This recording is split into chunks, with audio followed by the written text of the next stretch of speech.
Hello, everybody. Hello. Hello. Oh, RTM, Welcome you turned back. gray again and you got blue stuff in the background. It'll be okay. Again? Yeah, Why me? I don't know. It's weird.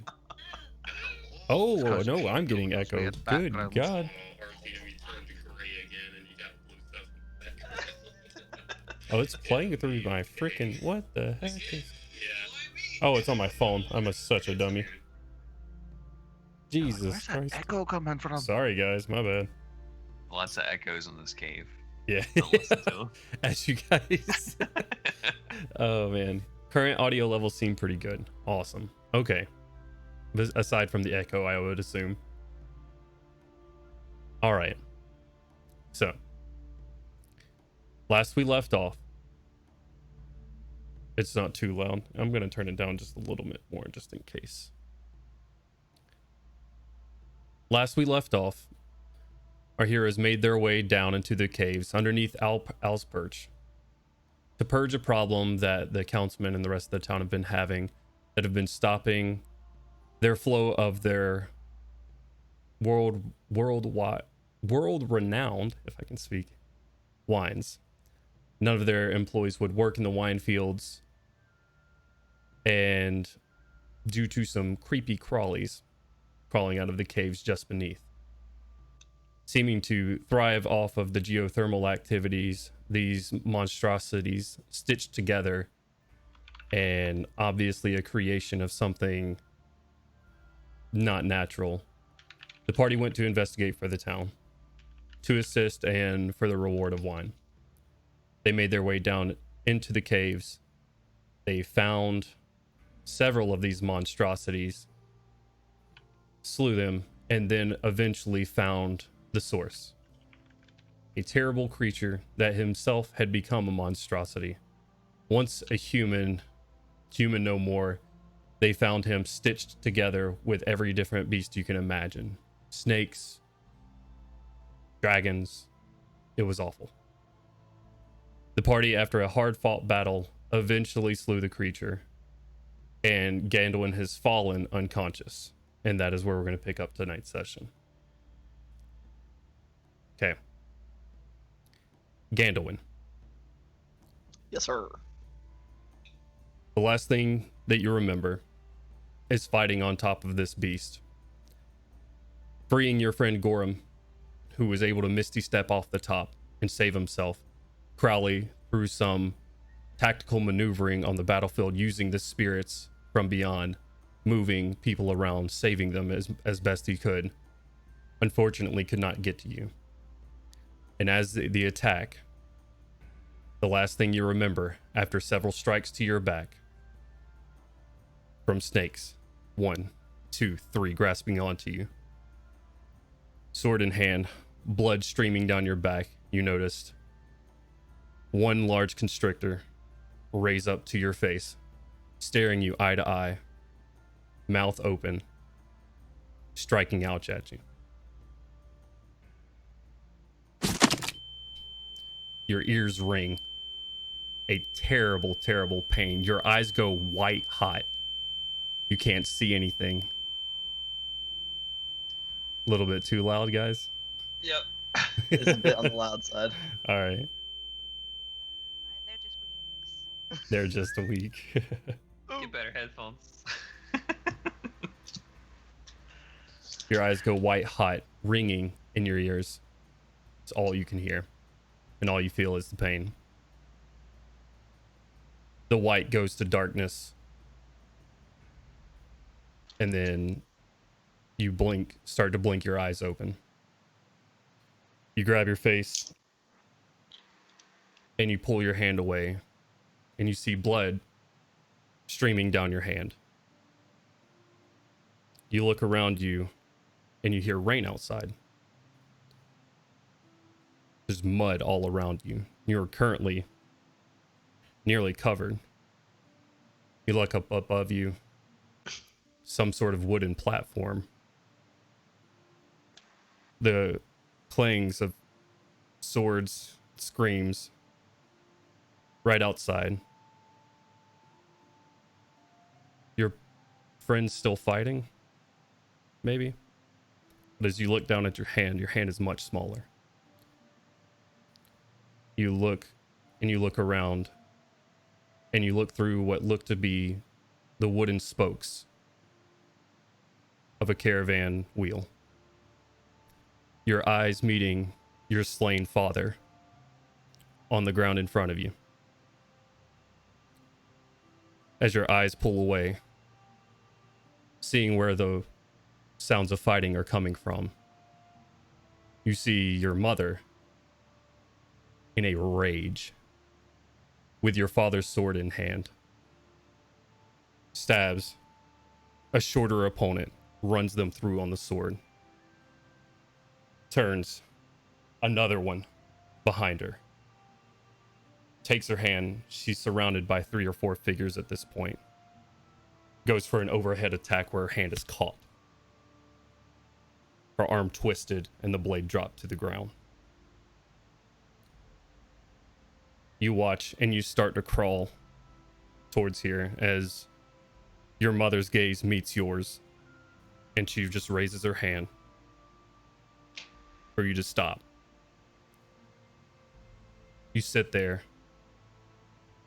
and you see this creature. Black hood, no face, no telling tales. Bring out a blade. Take his hand that he was holding her hand with and grab her by the throat and lift her off the ground. Getting close to her and bringing her in, saying these words. Grusa von der Totosten. You don't know what this means. You just hear the words. And then he runs your mother through. Hitting the ground, lifeless. Your eyes start to fade back to black. Everybody else. Artyom, as you bring Ganowin and lay his form onto this rocky floor of the cave, Koshik was in the middle of running over to Gandalwin, trying to get him up. All right. I'm going to leave it in your guys' hands. You're no longer in initiative order. I will have the giant snake continue stirring up the pool to make sure none of those debris are going to be healing up. Okay. And I guess, get Gandalin out of the water so that we can get him healed up. And when we left off, you had Gandalwin on this cavern floor. I know Koshik was running over. What would you like to do, Koshik? Heal him. I'm gonna cast Cure Wounds on him Okay. soon as I get to him. Yeah, go ahead and roll it. It's gonna be 20 points because I have the what's it called? Gandalwin. Circle of Mortality. Right. Gandalwin, I want you to roll a wisdom saving throw for me. Oh no. That's a nat 1. Ganowin, roll again. Okay. I was gonna look at my bonuses, but it does not matter. What are your bonuses? Well, I get a whopping +2. Okay. And if Gorham is anywhere near my vicinity, additional +3. Right. Okay. Your eyes blink open. The pain's still immense, but you are indeed conscious again. As you sort of blink your eyes around, the vision that you just had is incredibly blurry. The words muffled, the faces muddled. Okay. You guys find yourself in this cavern now. The slain monster. RTM, you inspect the pool. Go ahead and roll an investigation check for me. And I would like to remind you that this pool is scalding hot. Oh no, not me. I'm just having the big snake who's just gonna eventually die, Okay. stirring up the pool so that none of the flakes come back together or something like that. Okay. Yeah, he does. So he wriggles in it, and you have ash floating. It doesn't all turn to ash. Just parts of him are cracked and dried from the radiant magic that Kaushik hit with it. But for the most part, it seems to be down and not moving anymore. After you guys sit here, and Gandalwin's healed up, recovering, sits up a little bit. 10 or 15 minutes go by, and it's not moving. No, okay. Well, it'll eventually go away at that point. Right. While he's checking the pool, and I look over my shoulder and see Kaushik attending to Gandalwin, I'm gonna inspect the rest of the cave. I don't know if this guy had like tools or workstations or Indeed, he little does. niches with like embryonic creatures or something like that. Where would you like to start? And I'll describe the room again since you weren't with us. The room is a fairly tall cavern. It turned into a bar, guys. It's a good time. Don't worry. It was all a dream. Gandalwin, you wake up, it says, you finally awoken. It's Skyrim meme. So anyways, it's about an 80-foot tall cavern, with a large, hot spring. The service was terrible. Bartender was really aggressive. In the middle of this cavern, there is a large geothermic hot spring in the middle of this room with the remains of this creature. Above the hot springs are chains, some tubes running down to a workstation that you see off to the right, but some of the chains have hooks on them with pieces of creatures. All of them just hanging there. You see legs to things, you see heads to things, some humanoid, some non. It's a pretty gruesome sight as you look up. And some of these things run over to a fairly large workstation that he has off to the side, though it looks like it's collected dust. And he has not used it for some time. Being that he's become what he's become, you can assume that eventually madness just overtook him, and any sort of scientific process that he had beforehand left him. So first of all, that's fucking horrifying. Second of all, after grimacing and cringing his way across the cavern, he's going to inspect the workstation, see if there's journals, notes, anything like that. Okay. Roll an investigation check for me. While he's doing that, because that's going to take him a few minutes, would anybody like to do anything else?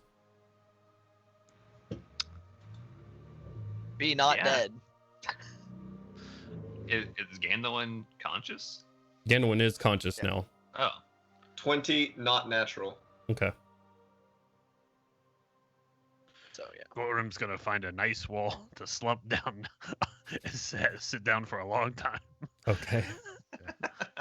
Malcolm's gonna go over to Gorham. Oh, brother, we almost lost you there. I'm alright. Oh, I've had worse. Gandalf. Oh yeah. Have you? Have you though? You hear Gandalwin's meek voice peek up from over the side, talking to you as you slump against your wall. You're pretty sure a tooth may have punctured a lung. Gandalwin's still kind of just sitting up, like wiping probably some tears that appeared while he was still unconscious. Kind of like, ugh. You know, friend, I'll drop snake form at this point. But friend, I'm beginning to think that maybe this armor thing isn't such a bad idea. I just kind of look up at you because you are really tall. Shrug. Perhaps we'll see. But just kind of heave himself to his feet as best he can. Just kind of unsteady. Look over. Um, is everyone else is okay? Like kind of looking around, leaning on his sword a little bit. Is everyone else all right? Roll call. Everyone. Hurt, but I'm here. I'm okay. I More than well enough. That is well, that is good. Yeah. So guess we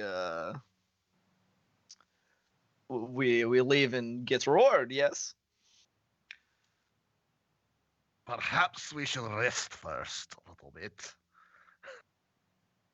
Do you really want to stay down here if there are more of his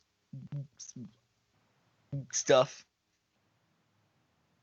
Well, I don't think any of us are in great shape for going back through all the dangers of the cavern. The you know, acids and hot steam. I can Agreed. heal us up a little bit, but the rest might be in order. Yeah. That's true. It's a good idea. I'm gonna go sit somewhere. He's gonna go find a rock or something to kind of, Okay. just kind of sit, like hunch forward a bit, just hurting and thinking. If we want to gather around, I can throw up a healing spirit. I don't need healing, so I'm gonna go and walk over to Milo. And Milo, what are you looking for? I'm really not sure, but this is clearly some kind of scientific experiment gone wrong. He may have been lost now, but at some point he had some kind of method. Clearly, he has this tools and workbenches.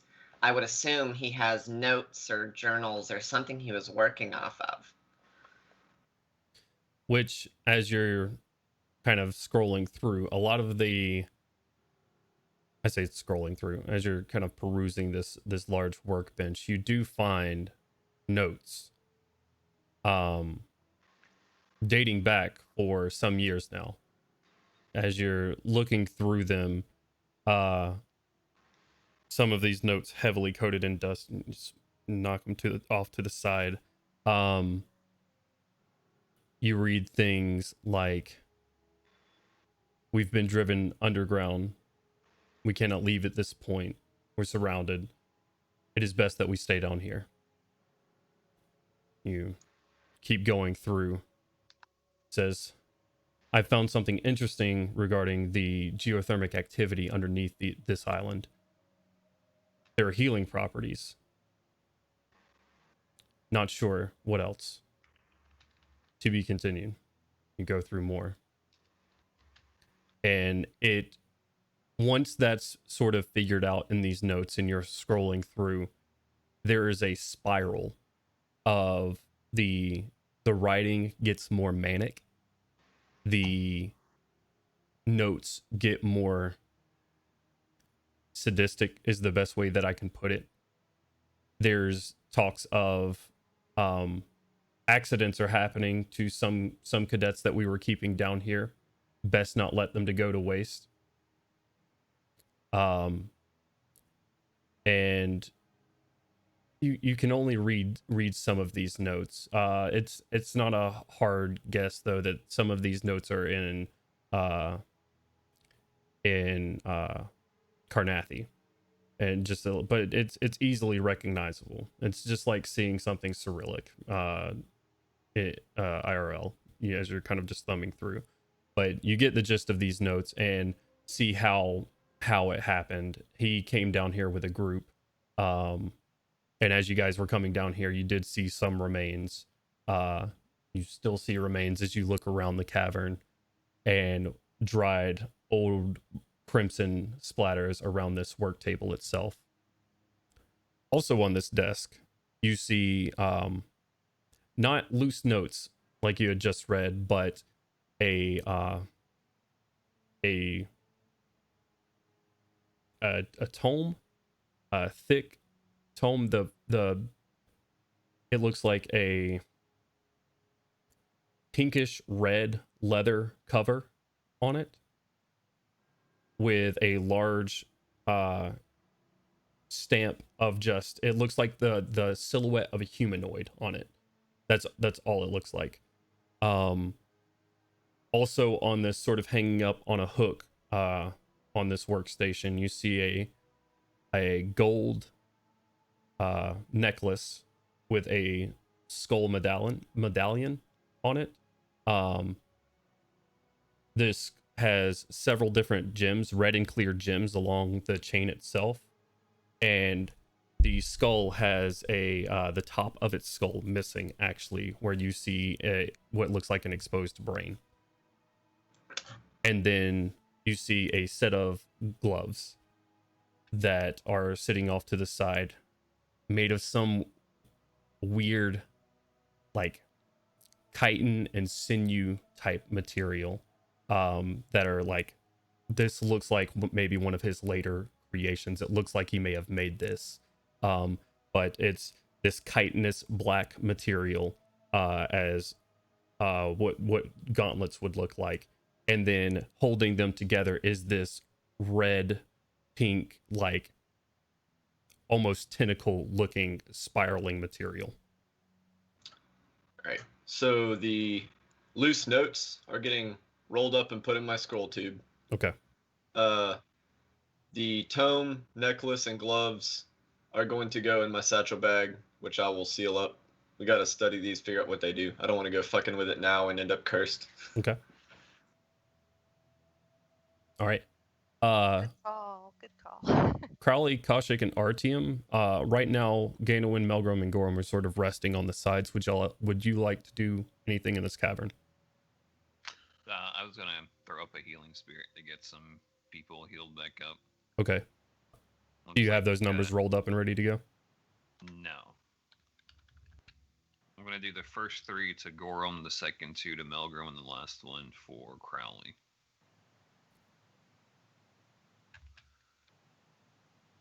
Just as they roll. Okay. So that is wow. That's 9 to Gorham, 8 to Melgrom, and 4 to Crowley. Artyom gives you your ethereal tentacle looking Cthulhu's car wash of healing. Wax on, wax off. It does look a little bit, it does feel a little bit better. Crowley and Kaushik, is there anything you guys would like to do in this chamber? While the others are resting, Crowley is going to, take a seat and produce his instrument.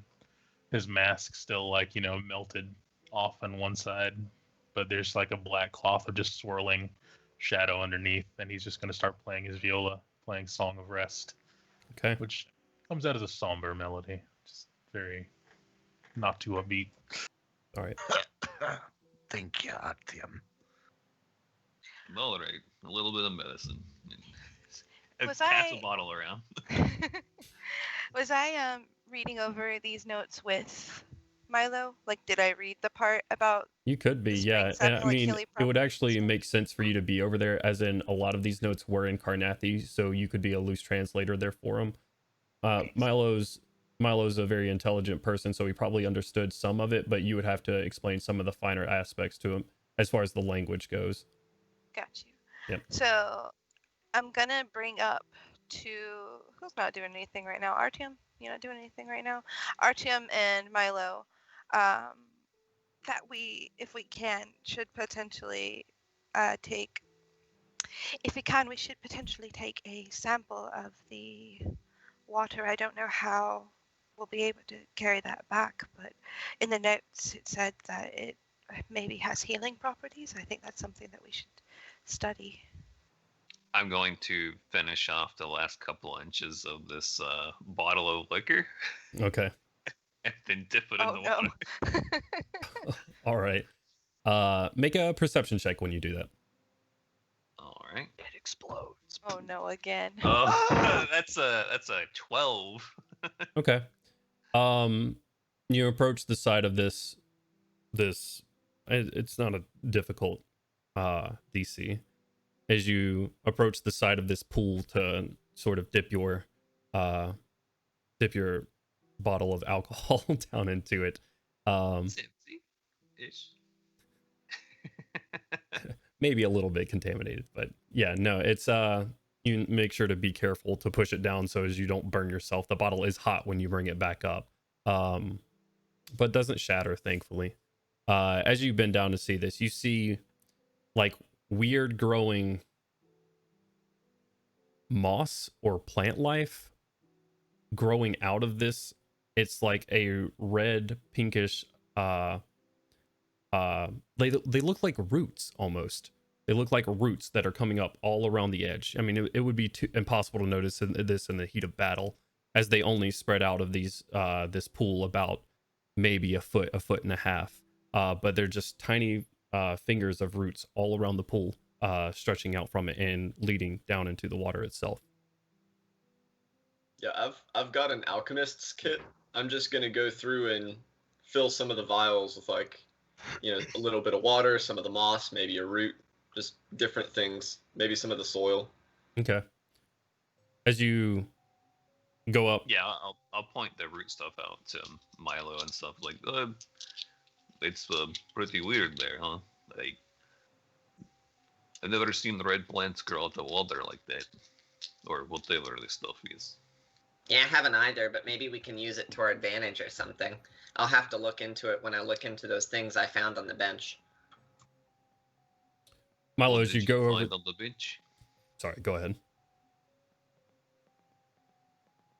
What was that? I couldn't hear you, Relic. What did you find on the bench?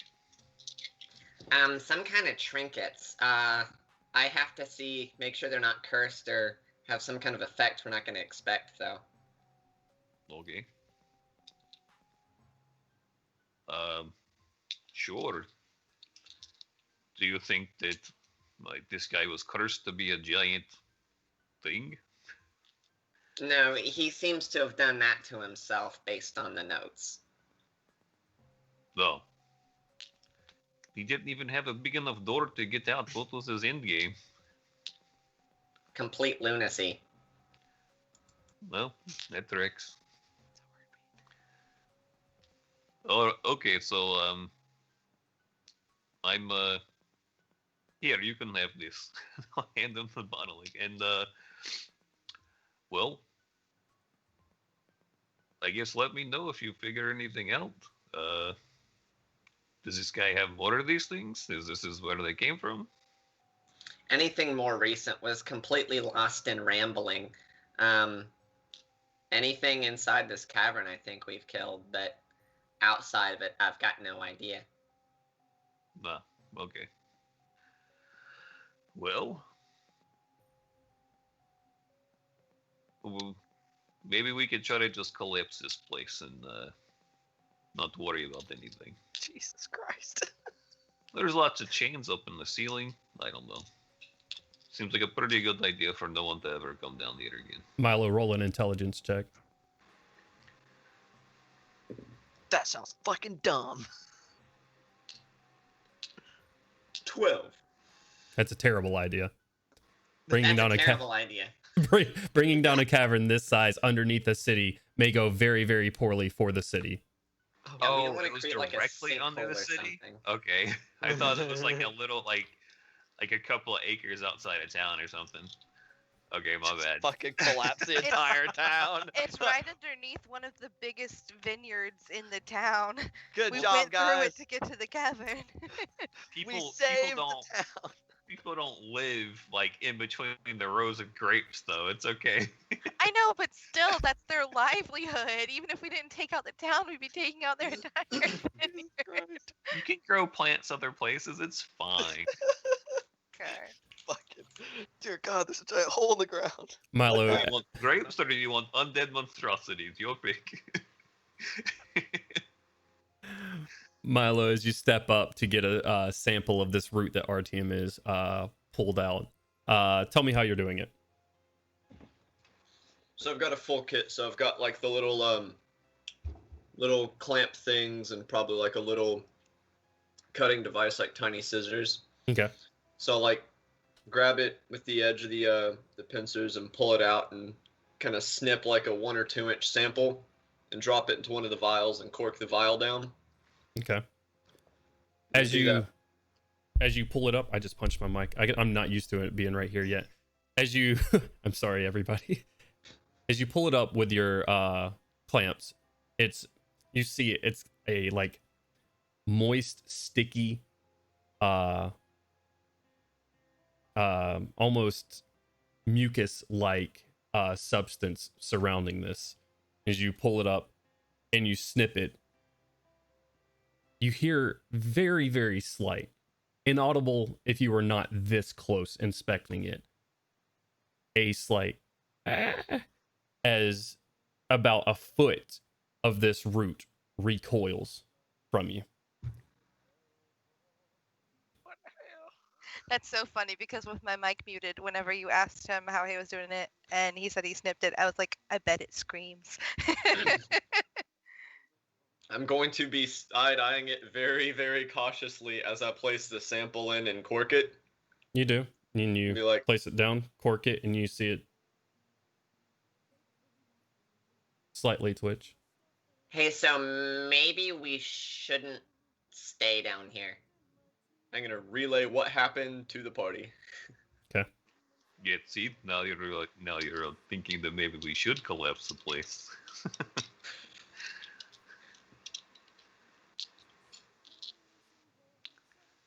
Okay. Well, are we going to take a short rest or a long rest? Take a Crowley. breather or take a nap?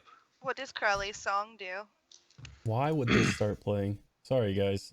Spotify is trying to get us DMCA'd. Oh no.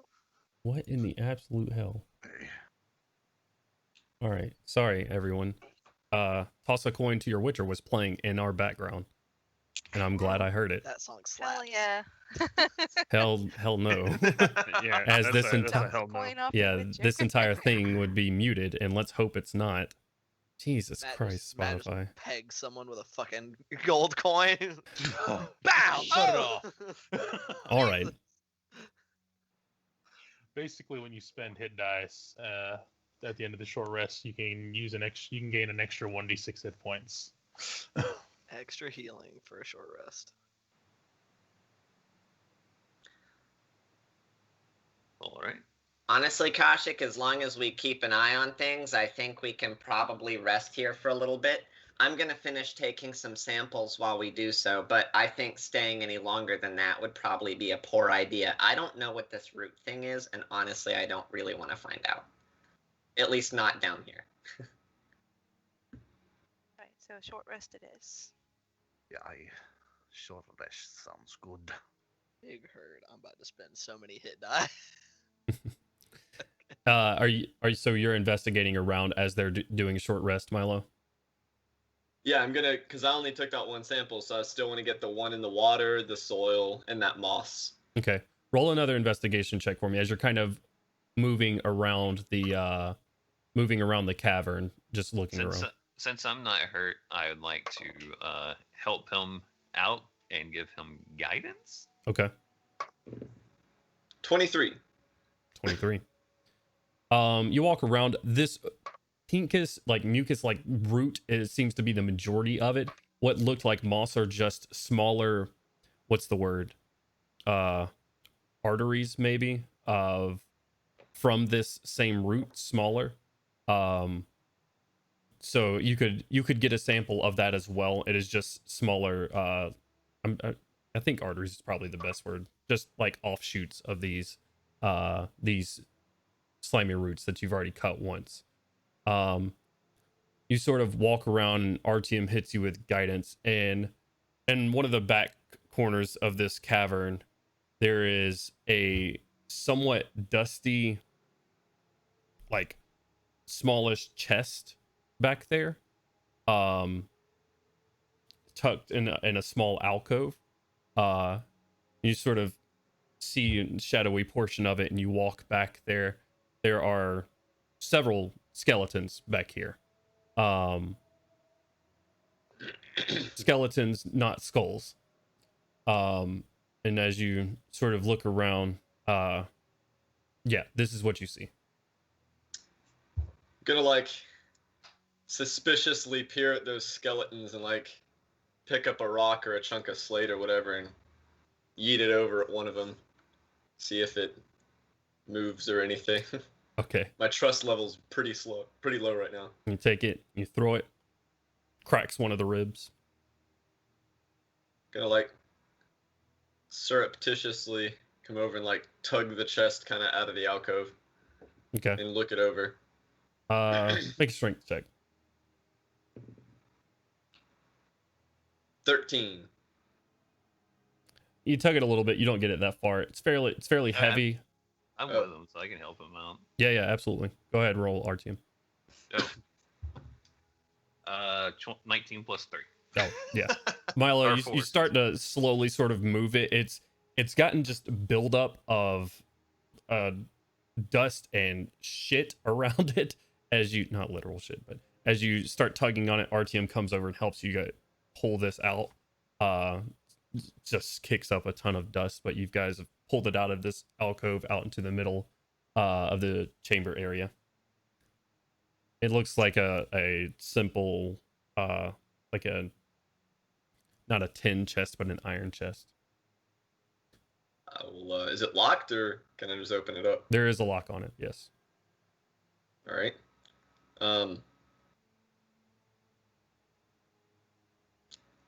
I don't have any lock picking skills. Actually, yeah, I do.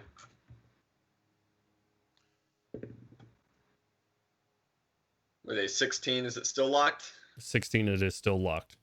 You mess around with it and tug on the large lock on the front of it. No avail. Gonna offer Artyom one of my smithing hammers. Hey, you're still pretty good hammer. You want me to bash this lock open? Yes, please. All right. You want me to roll a strength check? Or I would like you to roll an attack roll, and then Okay. I'd like you to roll a d4 plus your strength. that's a 20, not natural, Okay. and 6 damage. 6 damage to it. You do a decent amount of damage to the lock. It is still hanging on though currently. You sort of hit in the middle of it, and it is sort of hanging there. But as you pull on it, it is still attached. Would I hear this from where I'm playing my skill, like in front of like Gorham and everyone? Absolutely. You probably watched the entire process of them loudly drinking a thing. Pause the music and I stand up. What are you doing over there? I'm Opening beating a on chest the we chest. found. Yeah, opening it.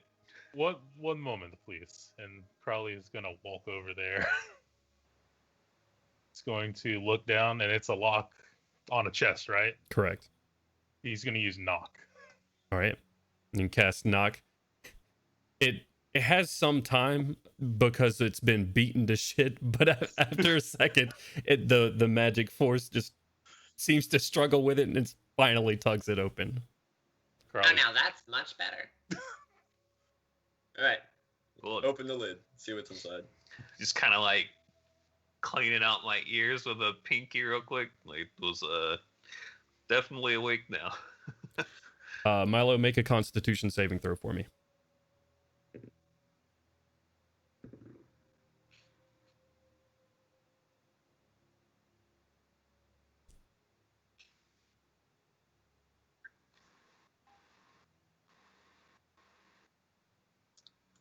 $19. Okay. I'm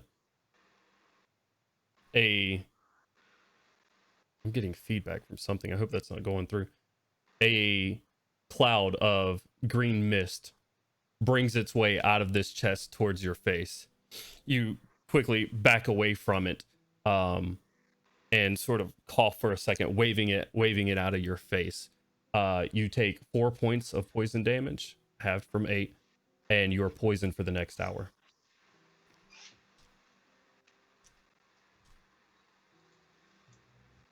All right, I take no damage because of my shielding, but I can't stop the being poisoned for an hour. Okay. Oh shit, I'm gonna be sick. Kind of like retch for a couple seconds and be like, Okay. You Anyway. guys look into this chest and you see the first thing is a gleaming sword. Looks fairly pristine for being in this box for so long. On the handle, two spiraling drake heads at the tip, and it is a long sword. You see what looks to be at first glance, it just looks like 50 foot of rope. Milo, you pick it up and look at it.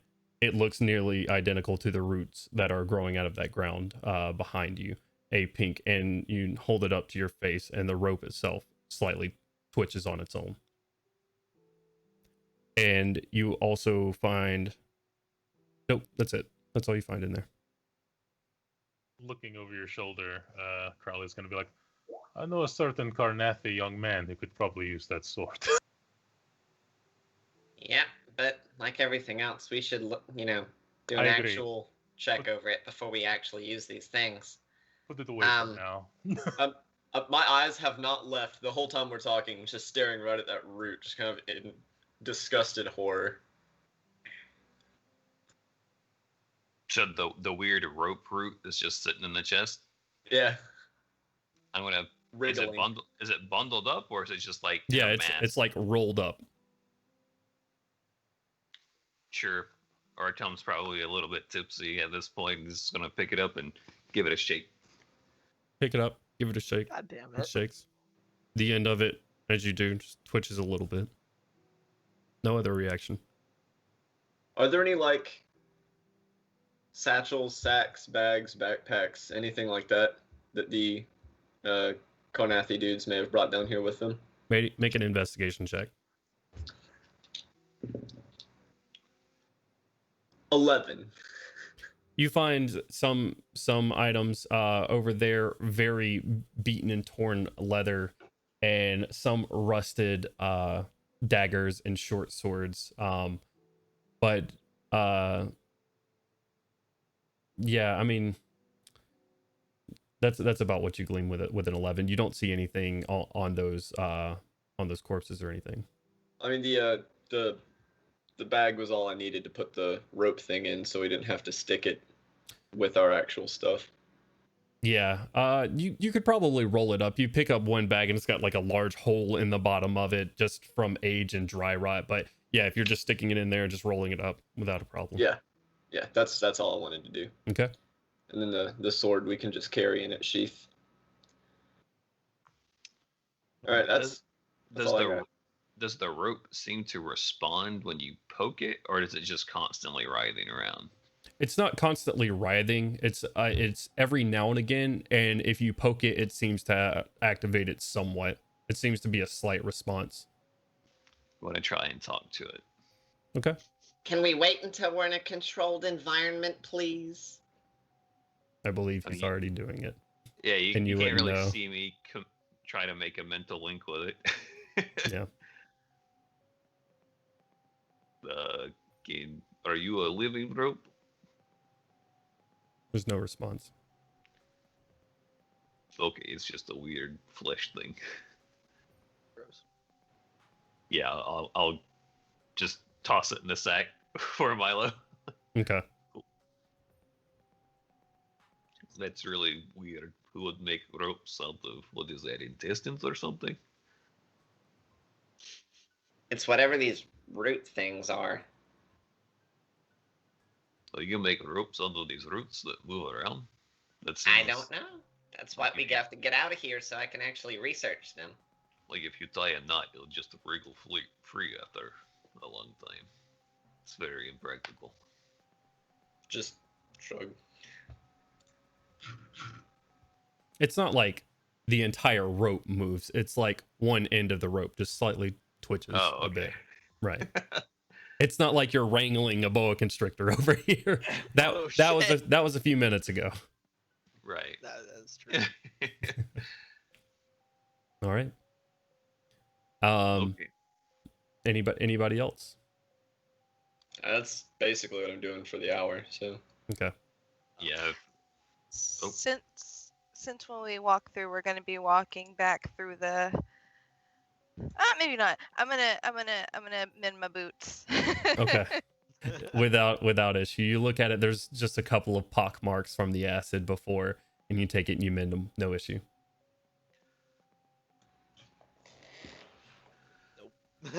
Well, I guess if we have some time left over in the short rest, I would like to take some of whatever with what we found in here and ritually cast detect magic on the items Okay.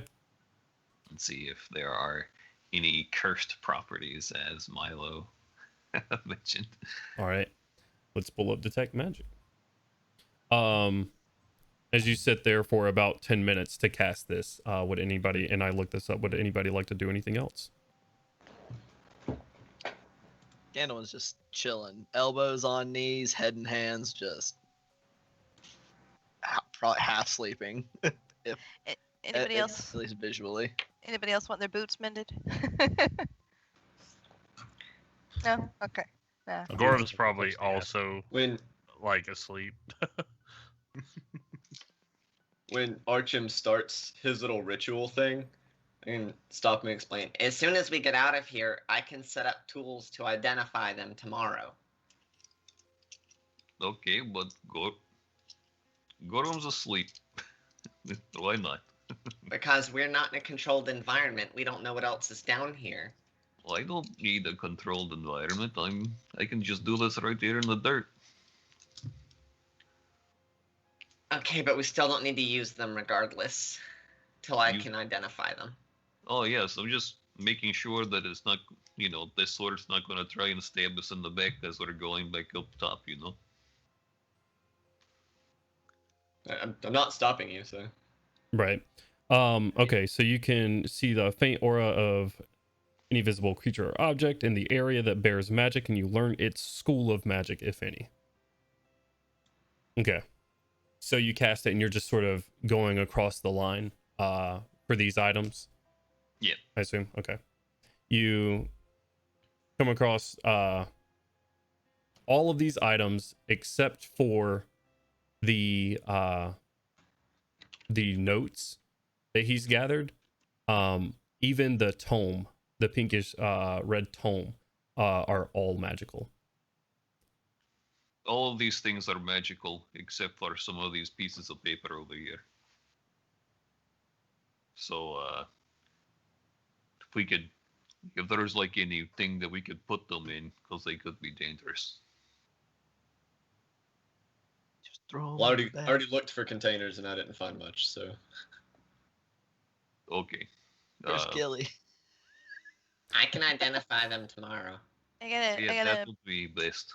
I had a bag of holding, but it's holding all my stuff. But Yeah, y'all we don't wanna want to throw 'em store in it there? with other things in case it contaminates or something. It's got magical diseases. How much stuff do you have in your bag of holding? Not enough to fill up a bag of holding. Unless you stuffed your horse in there. That's not to say unless she's got a horse in there. That horse is really dead. You just open it back. Boy, it's so horrible in there. Ah! Oh, man. Jesus Christ. Is that where the horse is, Brittany? That is not where her horse is. Fortunately, he's still alive because Lord Aelfred is taking Maybe. care of him in the haunted realm. Uh-huh. He I like texted this me. He story. told me everything's fine. He Texted. texted me. Yeah, Um, This You're gonna I've got- come back and be able to play his ribs like the xylophone. I've got a decent amount of stuff in there, but it's not nearly full. So I don't know. dump that bitch in there. I could, if you don't have too much in there, I could carry it for you. Though I would keep these. I don't know. I've never seen a cursed item before, but it sounds pretty bad. Do you want me to add up the weight of everything for you I mean, to I see could if just you're have able to it carry it? to see how heavy. I don't know everything there is to know about magic and curses, but the ones I've encountered in the past usually have to be worn or utilized to bestow the curse. Okay, well then don't worry about it. Just keep it. I can hang on to them. I'll know if I'm acting funny. Okay. Oh no. Milo faints. Randomly just clock someone with So a what are you left guys hook. doing with the items? One of the things that I have in my bag of holding is a backpack. So if y'all want to use the backpack, I have another bag within my bag. So if y'all want to use that In a bag. backpack, you could fit everything but the longsword. We'll strap the longsword to the top with that rope. Okay. Ah, No, you're gonna use the rope. let's. Yeah. Oh Why God, not? I don't like that question. Why not? Oh no. He'll tell you why not. Bind it down. Okay. And take the rope. Get my backpack. Yeah, cram it all in the backpack. Okay. Is it one of those like got a top sack? You just slide the longsword there and just be done with it. Let's make sure before we put the rope in. Yeah, that would I be easy also enough. have rope if y'all want to use my rope instead of the cursed rope. Well, the rope is Just a lot. the weird vine rope is wrapped up in that old leather that I found in the corner, so Right. it's not like loose right now. So it's all bundled. It's rolled up in that old leather, so we can put the whole bundle in the backpack. Yeah, Right, shove yeah. that in the backpack too, and use my rope to tie the sword on top. Yeah. If it doesn't have the top half, then just do that. Okay. Yeah, and if the scabbard has like the loops to put it through a belt or whatever, go ahead and use that to bind the sword into the scabbard by wrapping it around the cross guards. Okay. A very smart idea, Milo. Easy enough. You guys have all of your newly found items bundled up in one sack, ready to go. Who's carrying them? Artyom? Sure, I can carry them. It's not a big deal. Okay. Are you guys finishing up a short rest here and then continuing on, or are you taking a long rest here? Oh, but I kept the notes in my scroll tube. Okay. Write those down in your equipment on D&D Beyond. I believe we ended up agreeing on just a short rest. Okay. This place. They want to get out of here. Do we have all of our hit die rolled up and everything? Everybody's good to go? Aye. Good to go. Goran's good to go. All right. Goran, wake up.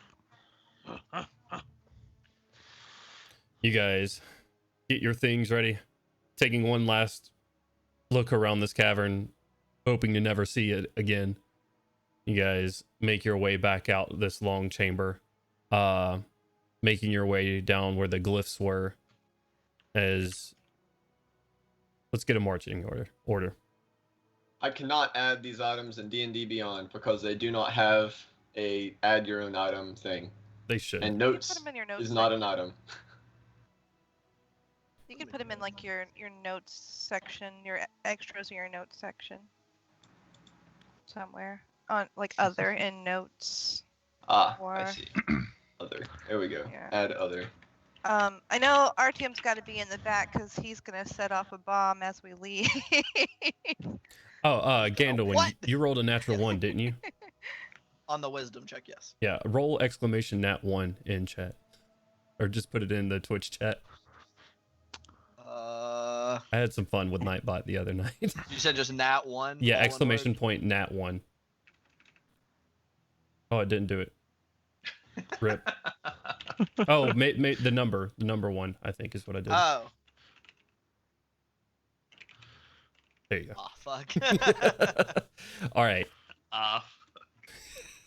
As you guys make your way, let's get that marching order. Goran will retake his position in the front. Oh, okay. Malcolm will be right behind his brother, of course. All right. I'll be behind the dwarves. All right. I'll be behind Artyom. you. You're Artyom. So Gandalf's Yeah. gonna be dragging in the back. I'll take out the rear of Crowley. Okay. 2-second it. So it's going to be Gandalf, Crowley, then Artyom. See. Okay.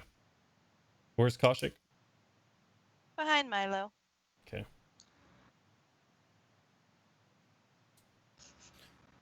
Gorham, as you're making your way through this hallway, make a perception check for me. That smile. Like, yeah, we're fucked now. That's why I'm behind Milo. Big armor, it won't, man. It won't Protect. matter. A solid 8. Okay. You don't notice anything as you're ascending these stairs back to this glyph hallway. You make your way through. No effects. You make your way down this corridor. You see an eyeball stick around the corner really quickly, and then float around that corner. Gilly is here again. Gilly. Did you do it? We took care of him. Come on out, Gilly. Nothing to be afraid of anymore. Except you. Oh, there's plenty to be afraid of. God. What do you Oh. mean? What, are there more things to kill down here? Where are they?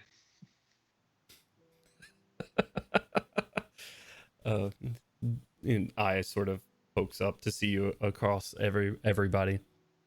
There's everywhere, but nothing as scary as that. Oh, okay. I hope not, gee. Gosh. All right, follow me. And he takes you back through these tunnels, leading you out, of course, into a large chamber filled with viscous yellow acrid liquid and just stone pieces all the way across. You guys made your way, and I'm not going to make anybody roll a perception check because you've been through this room before. Unless anybody would like to expend any spells, there are 2 jumps that need to be made to make it across this room. I should have more than enough fly speed left to go ahead and get everyone over. Yeah, I would say at this point you've probably used about half of it, Milo, just being down here for the day. But yeah, you still have about 2 hours left. So Yeah, I shuffle everyone over. okay, you can just pick people up and ferry them over. Yep. Okay. Anybody object to that? All right. Mandatory Ghost Rider. One at a time, Milo picks you guys up, slowly makes his way across, and drops you off on the other side. No more moving under the liquid that you see currently. Good. You guys make your way to the other side, start making your way through the caverns even more. Before we get any further, I just want to point out I send Brittany a message saying, keep what was in those Karnathi notes between us. You sent who a message? You, Kaushik. There you Thank go. you. There you go. You try to send Brittany a message. It does not send. She is not on the same plane of existence as Milo. I send it to Kaushik. Okay. Just gonna kind of look at him and nod. Okay. CT. You guys make your way back through, climbing your way and snaking your way, not literally this time, up these cavern tunnels. You get to the tall, narrow chamber where you see various heads. Oh, I did it again. Various heads laying around the bottom floor of this cavern. The wings sewn in into the sides of these heads. You guys make your way through, stepping over these things, looking up at the ceiling, the crevices where they flew down before. You guys make your way up, stepping through, and finally to what was your first obstacle of a 45-degree slope with various stalagmites and stalactites going straight up. I fucking forgot about that. Me too. All right, well, I should be able to handle this. I got my trusty rope, and I'll start trying to climb up. Trusty. Rewind a little bit because I forgot. Before you get there, you hear Acid or you hear in the distance as you pass the acid room. Fuck. You walk up to the room where there are geysers on every side, erupting. Shit. See, you forgot about that, so I don't think we should retrospectively have to deal with it. Not again, please, Jonesy. Too late. God. Ah, You are here, ah, and this is the site that you're looking at. ah. All right. Well, I guess same situation as last time. And Surely. Gandalf just shrugs. Aye. all right. Advantages and disadvantages, and Correct. trying to use snake form. We're gonna be making 4 checks all the way across. Everybody but RT. Oh Jesus, I'm gonna Can scoot back a little bit. Can I ask a question? Yes, ma'am. No questions. Okay, D&D does not allow those.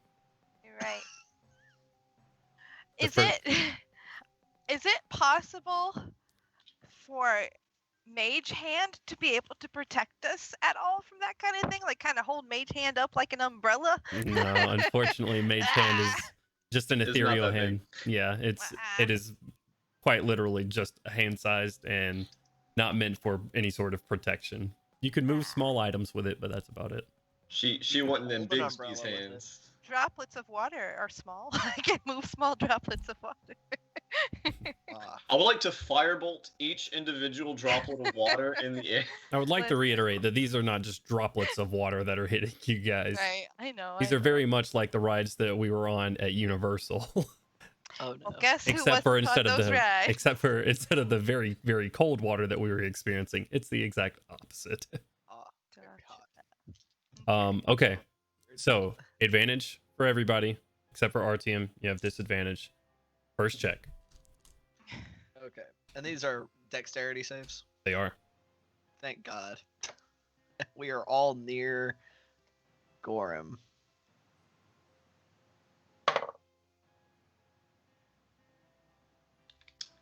A 24. 14. There we go. Wait, what do we get 10. for being near Gorham? Plus Plus 3. three. Plus 3. Ah, a 27. 17. Did anybody Also roll a under a 17. 15? Yes, Me. I rolled a 6, and with advantage, I rolled another 6. I rolled a nat 1 plus my +2 for dexterity, and then plus the 3 is 6, but it was a nat 1, so. What was I don't that? know Was if that with matters. advantage? Yeah, the +3 was advantage, yeah. No, you rolled oh. 2 d20. Yeah, you roll 2 Take the higher d20. one. Yeah, so roll a second one and take whichever one is better. Oh, okay, cool. Hopefully, your Hopefully second not one two is nat better ones. than a nat one. RTM and Gorham, you take Okay. 6 This points of time I rolled a nat 20. very nice. You take 6 points of fire damage. Everyone else, you take 3 points of fire damage. Shit. With my nat 20, I take 3 points of fire. Unless you have evasion. Yes, ma'am, you do. Let me take 2 points because I rolled a nat 20. I need I'm one just kidding. level. It's fine. One level. The mage I'll hand get blocks paladin. it. That one droplet. All right. All right. Our second check. Okay. Oh, Hey. well, Oh, Woo. I heard a. Oh. it's a natural 20 and a 4. Another 27. All right. 22. 10.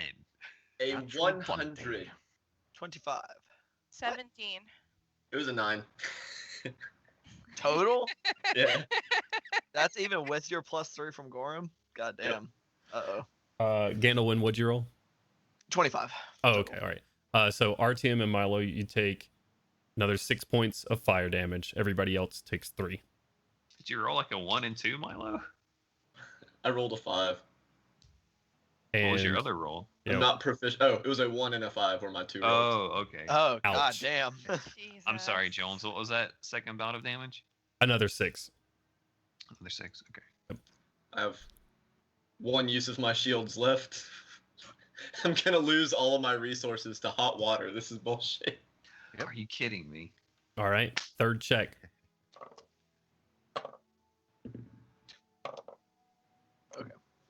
Yeah. 20 Third 4 in a row. So 10. All right. Another 22. All right, Gorham. 14. 26. Koshik, what'd you say? 14. 14. Melgrim? Another nat 20 with advantage. Very nice. Gandalwin? 26. Okay. Artyom and Koshik, you take 8 points of fire damage. Everybody else takes 4. All right. God damn. This All time that- it's the most, and I took it. I was just at the perfect health of Jones. Your fourth and final. Oh, there's 4? There are 4. Only 3. Oh, shit. There we go. That's uncanny. Oh no, come on. 23. Thanks. 25. 23. Whew. 23. That's weird. 13. That was Entirely weird. too many 23s. What's going on in here? By the most 22. insane run of luck, all 4 rolls, one of my lowest roll was 4 every single time. So you rolled a 4 again, Artyom. Yeah, 10 total. Yeah. All right. And Crowley? 24. 24. All right. Gorham and Artyom, you take another 8 points of fire damage. Everybody else takes 4. All I right. am now out of shields completely. Please no hitting me for the rest of the day. Ugh. Let's go make this next monster really hard. Damn. Ah! Don't like that. All right. What do you mean, next monster? I don't have any spells left. Well, it is called Dungeons and Dragons. We've been in a I dungeon. wanted There's to been no sleep. dragon. But no, we gotta get It's out like- of here. Half of a dragon. Maybe a quarter of a dragon. A lot of snakes. There was enough reptiles involved. To Yeah. be a whole Dungeons dragon. and Dragons singular. As you guys make your way through these caverns again, making your way through the path that you've made before, Gilly leading you to the edge of the geyser room and no further. He says his goodbye there. No, Gilly, you gotta come with us. No, I wouldn't make it through there. But it's Well, do you- been a pleasure. Thank you for helping. Well, if you, I don't know, have a good life, I guess. Like, there's no way for you to communicate with us. Try not to die. No. If we ever come back in town, we'll try to see if you're okay or not. Will Gilly fit in my bag of holding? Yes, he would That's technically horrifying. fit. Oh dear God. Hmm. Does Gilly want to go in the bag of holding? I'm gonna kidnap Gilly. I'm not gonna kidnap him. It's gonna be consensual. If he wants to come with us, I'll offer him to hop in the bag. Koshik, roll an intelligence check for me. Oh, okay. Oh God. Mascot, mascot, mascot. It's a 10. Hmm. You want me to roll again? Try to roll higher? No. No, I don't. He could be okay. You're not sure how being in there would affect him. You've never put anything living in there. I'm He's not gonna gonna risk it. explode. I'm not gonna risk it. I love Okay. Gilly too much. You just hear a balloon pop inside the bag. Oh, Well, next time, I would love the conversation. Are you sure you wish to stay down here? I'm sure the people in the village above could benefit from your abilities. I'm not a fan of sunlight. Well, fair enough. Oh. he'd burn. He gets some. could- I'll do it. He's like he's Irish. You could Well, come out at night. Right. We could Well- always make some clothes for you if you don't like the sun. I mean, Oh. lots of people in Cardnap, they sunburn real easy. Y'all are trying to kill this damn jellyfish so No, hard. I don't want to kill Gilly. We want the jellyfish. We want him to be part of the squad. Okay, well, bye. Turns around and starts fluttering on. Well, if we ever find ourselves back in Owl's Perch, we gotta come visit him. He's forgotten us in like 6 hours. I'm not coming back through this fucking room. Fuck Aw. that. I'll come on my own. I love Gilly. You do that. You First a guys. horse, now a floof. Sorry, Koshik. Oh, man. She didn't forget him though. She didn't forget Gilly. He chosen to stay. you guys Or make your That's way not how I'm going to tell the tale, though. through this cavern, making your way back through where you fought these bodiless monstrosities, and you finally come to the steep incline of stalactites and stalagmites. The broken one still sitting there where RTM took his tumble at the very bottom. If it took me like 5 minutes to get everyone across last time, I should have more than enough flight time to get everyone up this as well. Okay, it's going to be a little bit more difficult. You're making your way through maybe a 10-foot gap through this stone. You carrying somebody while flying will Better idea. I'll fly up with a rope and tie it to something sturdy. There you Okay. go. You Get fly your up there and take your rope, the new Yep. rope. Which rope? No, I have a 50-foot rope with me. Okay. I'm messing He with wants us to use this rope so bad. I'm just After it's identified. I- living road. I'm just imagining us like tying the rope up to something. Everything's fine. We pull it taut and it just starts screaming. Just alerts everyone in the area. Oh, Jesus Christ. as you, Milo, you fly up, making your way through. Make a dexterity check. It's not going to be difficult. 18. Knock yourself out Yeah, and yeah. fall. God, just congus. Oh, Stalactite. Stalactite. What happens if you get knocked out with wing boots? Do you just kind of like flop up? Flop into a- upside down. They're just floating there. No. Milo's just unconscious on the ceiling of the cave for like an hour. and then he falls. Milo, you make your way to the top. You tie off this rope on a stalagmite, making sure it's nice and taut. Who's going to be going up first? I'll no. go. Malcolm. Oh, everybody will go. Whoever's first, roll me an athletics or an acrobatics check. Your choice. 18. 18. Easily enough. Melgrim, you pull yourself off, popping off some of the stalagmites to give you some support. Pull your way all the way to the top.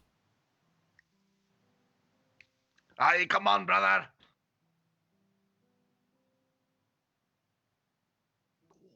I'm just going to hit everyone with guidance as they go up this time. All right, Crowley's just boop, boop, boop as you go by. Go. Yeah, from the back of the line, like boom, boom, boom. Gotcha. And what does that do? Gives you a D4, right? Okay. Mm-hmm. Okay. Who's next? Good, because I need that. All right. Yeah, just zoom up there in marching order. Go, go, go. Yeah. This was 15. You struggle with it for a bit, lose your footing on the slick rock, but maintain your grip as you pull your way to the top. Milo reaching his hand out, helping pull you up as you get up there. All right. That's going to bring us next to Kaushik. I'm sorry, to Milo. Milo. You're I was already up there. Kaushik.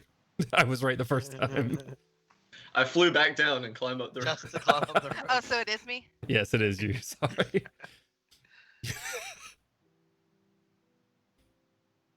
Milo's just the dumbest smart person there is. He flies up there, ties the rope, flies back down, and then climbs back up. Everybody's just guys, looking we're real confused. Oh, 15. Barely making it again. Take your way. Force yourself up there, slipping a few times, but making it. All right. Anduin. Yes. All right. Anduin's going up. Come on, dexterity checks. Don't fail me now. Fuck me sideways. Plus that guidance. Okay. That's You did say Uh, acrobatics or athletics, right? Correct. Okay, just making sure. also a 15. Oof. God damn. You guys are right there. I need one lower. I'm gonna bonk you a good one. Again, when you the just pain that's still on your body as you're making your way, you flinch as you're making your way up this rope, having to stop midway and just staying straight up for a second and let the air re-enter your lungs for a little bit, catch your breath, and then make your way back up. All right, Crowley, are you giving RTM guidance to go ahead of you, or Or are you crawling up first I guess I'll go up first because I can hit him with guidance from like from up top? 60 feet. Is it Yeah. I'll 60? give Crowley guidance as he goes up. Oh, all right. Eh. RTM hits you with a little bit of guidance, Growly. Let's see it.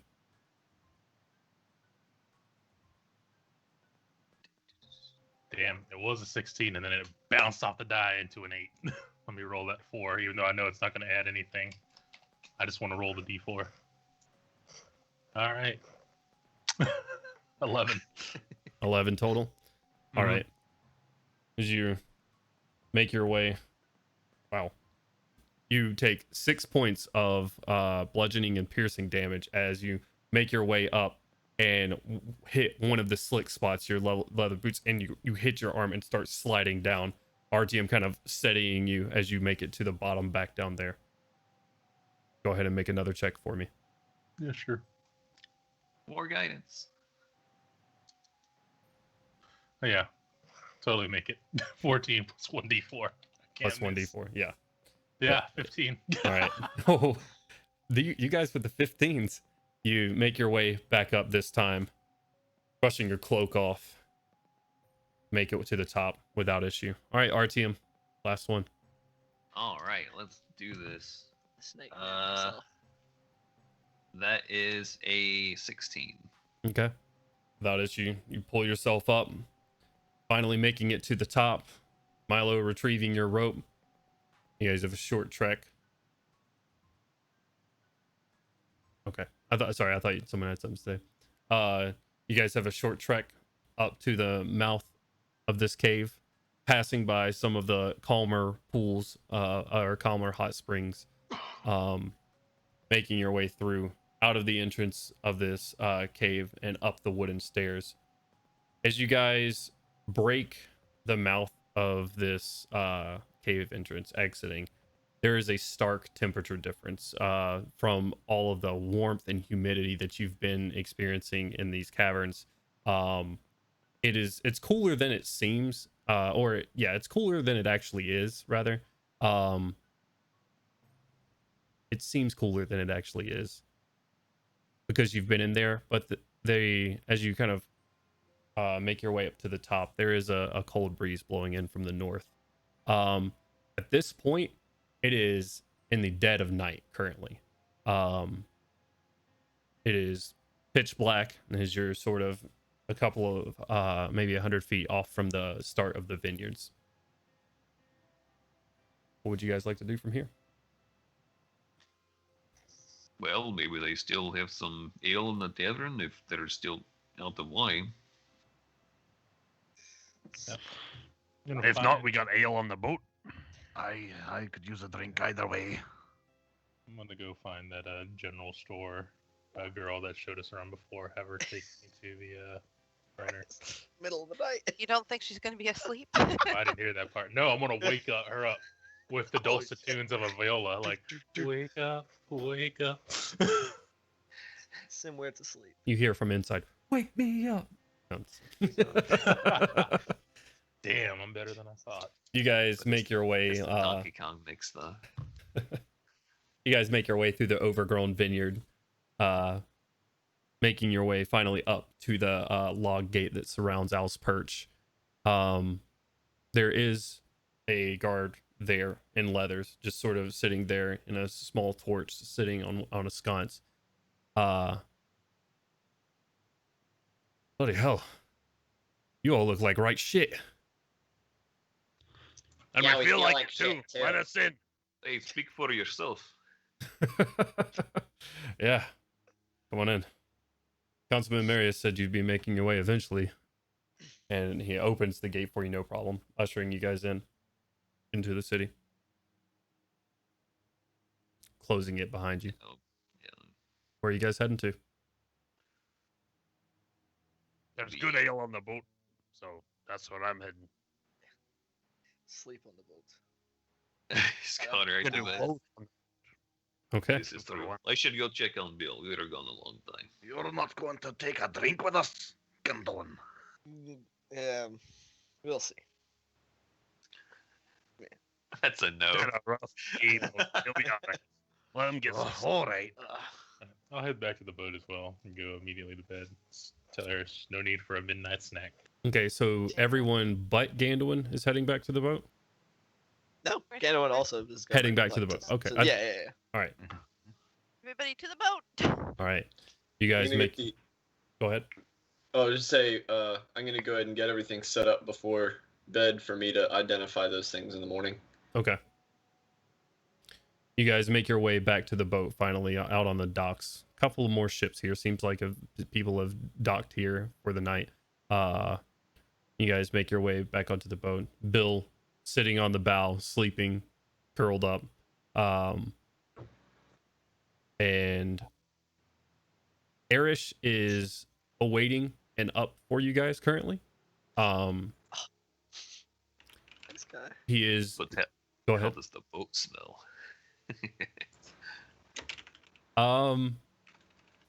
It doesn't smell like anything currently. There's no other smells or anything like that right now.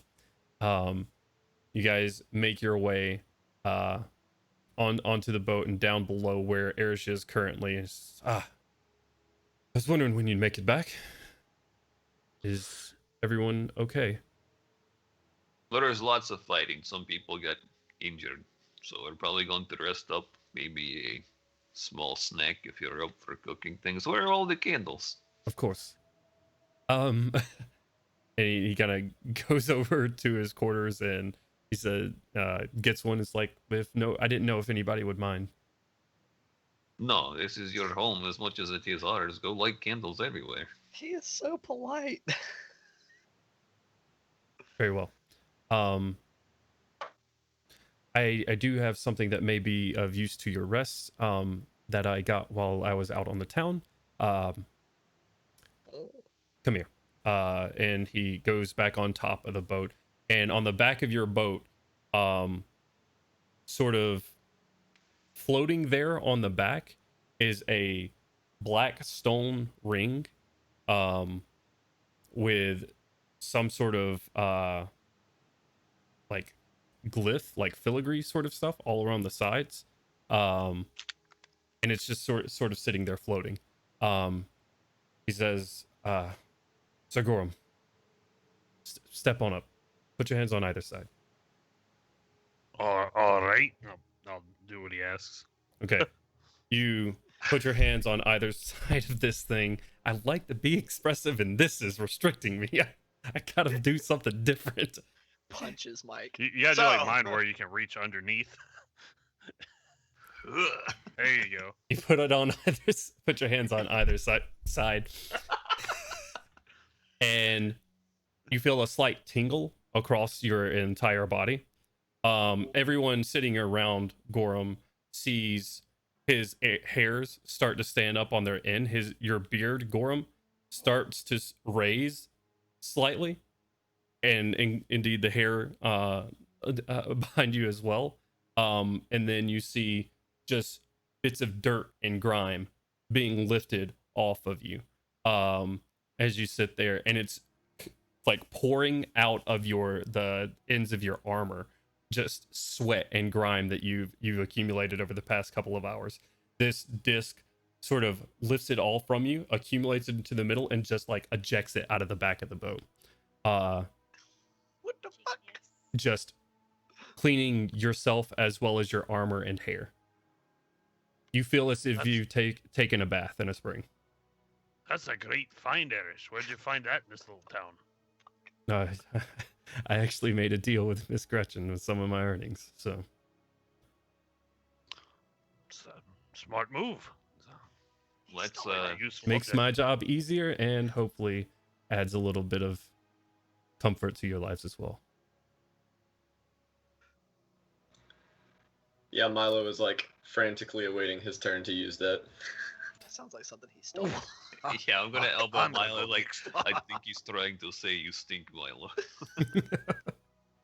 Yeah, so let me use it. Milo shoulders his way to the front of the line. It does the same thing, lifting the dirt and sweat from your skin. It's incredibly refreshing, especially after everything you've done. well, it doesn't heal you or anything. It definitely gives you a nice cleansing, which feels nice. So, well, we don't have the boat on here, but when we do, we will add a cleansing stone to it. Nice. So you guys go through that process. Anyone that wants to, go ahead, Kaushik. I was gonna say after I use it, I'm going to wait till after I use it, but because I am thankful, I'm going to give Erish a hug. He is caught off guard, not As I assumed. reciprocating at first, and then as you just kind of sit there owning him, he slightly leans in and gives you a pat on your lower back. As soon as I'm clean, Milo makes eye contact with Erish and is like, I love you, Erish. I am happy to serve. What? I thought he was gonna say it. I thought it was gonna happen. When you said that, you sounded like Wild Bill in Silence of the Lambs. I'm sorry, like Hannibal Lecter. It was very creepy. He's, I love you, Erish. Like, whoa. I love you. Listen, it's been a long day. Everybody's full of emotions. Crowley, just to right fill now. you in, Erish has procured and installed a cleansing stone onto the back of the boat, where placing your hands upon this lifts the dirt and sweat from your body and clothes and armor, and just sort of ejects it from the back of the boat. It's like taking a nice shower Oh, with no water. It's like a dry shower. I'm very impressed. You got Star Trek technology now, boys. Let's go. Hell yeah. Well, we could name this ship after a Star Trek ship. Call this the surprise. While USS Surprise. while everyone is having their fun with the cleansing stone, I want to go over to Bill and kick him lightly. Wake up, you old drunk! Why are you sleeping on the boat? Go sleep in the woods somewhere. Come on. Go sleep in the woods somewhere. Yeah. Okay, and you got quite a swim ahead of you. There's a dock, right? Oh, I thought you said in the woods. Yeah. There's Can't go across the dock with the. This is a very rocky island with very little plant life other than the vineyard itself. The tree line on either side of you, on either side of this island, are probably 600 feet or to 800 feet on either side. Oh. Well, shit. It do be like that. If I were to cast Phantom Steed, would it be able to somewhat keep? I mean, I don't think Phantom Steed can travel over water, so yeah. Well,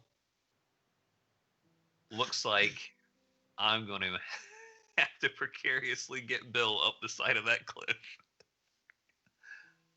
It's into the town. Yeah. Okay. I just go sleep in the street. All right. You guys, I would say it takes you the better part of an hour for Bill to place his feet on each of these small wooden stairs. Definitely not meant for him. But you get it eventually. Where are you heading to? Just anywhere with dirt so I can go sleep on the ground Okay. You take Bill. under some trees. You take Bill out to the back of the town and out the back gate to the vineyards, where you have some overgrown, just sort of and you find a dome shaped, where one row has grown over to the other one. Sort of crawl under there. It's easy enough. Oh shit. Yep. Then sleep. Okay. Is there anything else anybody would like to do? Time for the big sleep. Big sleep. Take Indeed. a mug of ale with him to his bunk and just kind of nurse it. Yep. I didn't get any Goes to healing bed. done during that short rest. I got my ass kicked. It's big sleep. It's No, big no sleep. ale needed. Yep. Grab some of that good dwarven ale and just knock out. Same. After about 2 pints Gorham and Melgrim, it'll be easy enough. This is strong stuff from home, and it as you're sort of sitting there sipping it brings you back. It's almost makes you homesick, probably. Bringing you back to just good dwarven taverns, not on a boat, nothing trying to kill you every day. It's nice. Did Arish make us a snack? Arish did make you guys food. Artyom, as you're sort of leaving, he quickly makes you something and wraps it up and hands it to you as you and Bill are heading out there. Yeah, I'll probably just eat it like on the dock while walking over there and give some of it to Bill. Okay. Hopefully it's safe for him. I don't know. All right. Yeah, yes, Arish did cook for you, though. What a nice guy. Better source like bacon, right? My little KTFO, he gonna have to get them good ass leftovers in the morning. Okay. Same. All right. Yeah, no, when you said you grabbed a bottle and took some a little something to kind of sip on, kind of just nursing it while he sits in his yes, he's just sitting in his little. I don't. Do we have actual bunks, or are we like in the hammocks? They're like actual bunks that come off the side. You don't have any like separate any partitions. There's no walls in between these. It is an open area. Gotcha. Yeah, he's just on his bunk, just kind of sipping on drink for a while and humming what probably sounds like a little bit of a lullaby for a while before falling asleep. All right. You guys go to sleep fairly quickly. Sleep finds most of you. After the day, Ganowin, I'd like you to roll me another wisdom saving throw. God fuck. Just instant God fuck. Jonesy, what did you do to him? Memory's don't just know. beating him in the head. That You're was an gonna remember 18. me. Okay. Ganowin, as you sleep, slideshows through your mind, pictures, still images. Nothing as vivid as before. The memories of what you saw when you were unconscious come to you. The phrase comes to your mind and repeats and repeats and repeats, echoing inside of your head over and over again. And what feels like maybe 30 minutes later, with this still getting louder and louder in your ear, you wake up and you remember this phrase. You don't know what it means. You have the phrase, and I'll send you the spelling of it. Okay.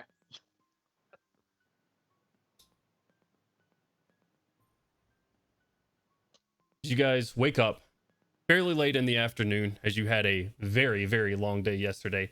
It's probably 11 a.m., close to noon now.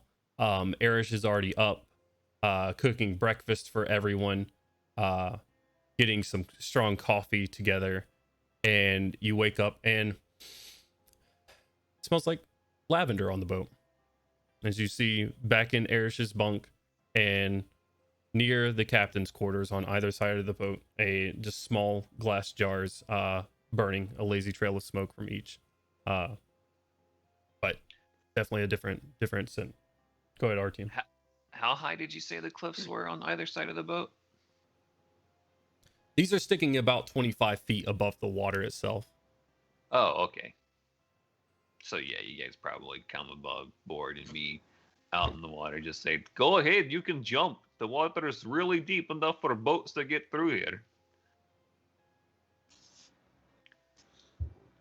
Talking to who? You're the only one up on the cliff right now. No, I'm down in the water yelling up at Bill to jump. No, roll an animal handling check. Oh, Jesus Christ, he's trying to kill his parasaur. 23. It's only 25 feet in the water. He's fine.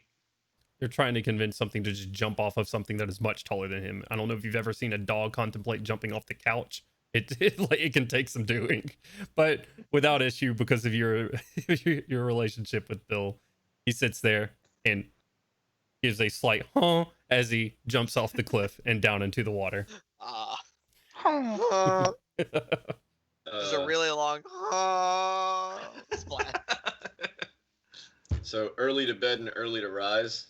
I'm gonna go ahead and be getting my It- identify stuff ready. It was not early for anyone, but earlier, maybe about 30 minutes before everyone else.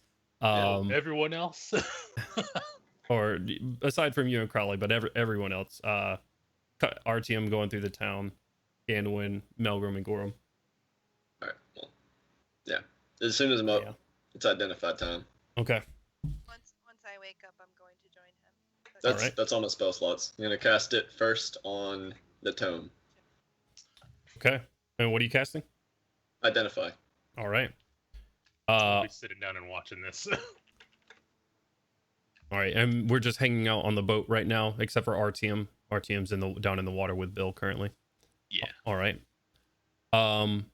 You cast it on the tome first. Yep. This is a manual of flesh golems. Jesus. Okay. Oh, that's fun. Gross. I don't know what that Awesome. means. but- Hey, if you make a new set of armor, maybe you can make it out of people. Oh, Oh, no. What the fuck? Perhaps not. I'll Like the zoom in, like hell no. Alright, I'll dig that up out of character later. The spell tells you how to use it as well as what the item is. Right. Alright, next will be the golden half skull amulet. Okay. Casting it on this medallion. The chain itself is not magical, but the skull piece at the bottom. This is a medallion of thoughts. Medallion of thoughts. Get the fuck out of here, you. I will then move on to the longsword. Okay. You move on to the longsword and cast it. It is a Dragon Slayer longsword. Not bode well.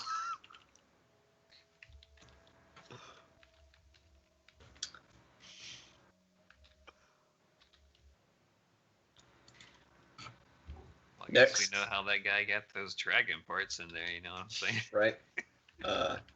Next will be the tendril rope thing. Okay.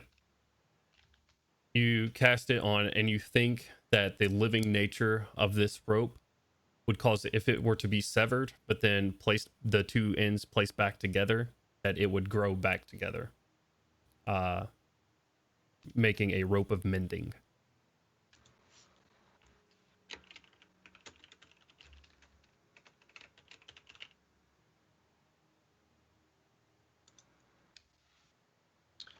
All right, and I believe. Oh, and the gauntlets, the chitinous flesh gauntlet things. Right. These are living gloves. Horrifying. Awesome. Okay. That's awful. Oh my god. Milo, we will get together and talk about what the identify spell tells you about these items, and we'll get them in whoever's inventory they're going to. Gotcha. Okay. All right. Well, I hope we don't have to do anything else today because I have one spell slot left. Good man. Kaushik, you sit there as he sits there with each item, just sort of, I don't want to flavor your spell. What does your identify spell look like? My identify spell is going to be me using a little pop-out scanner fin from my armor, running it over, and then getting like a little printout.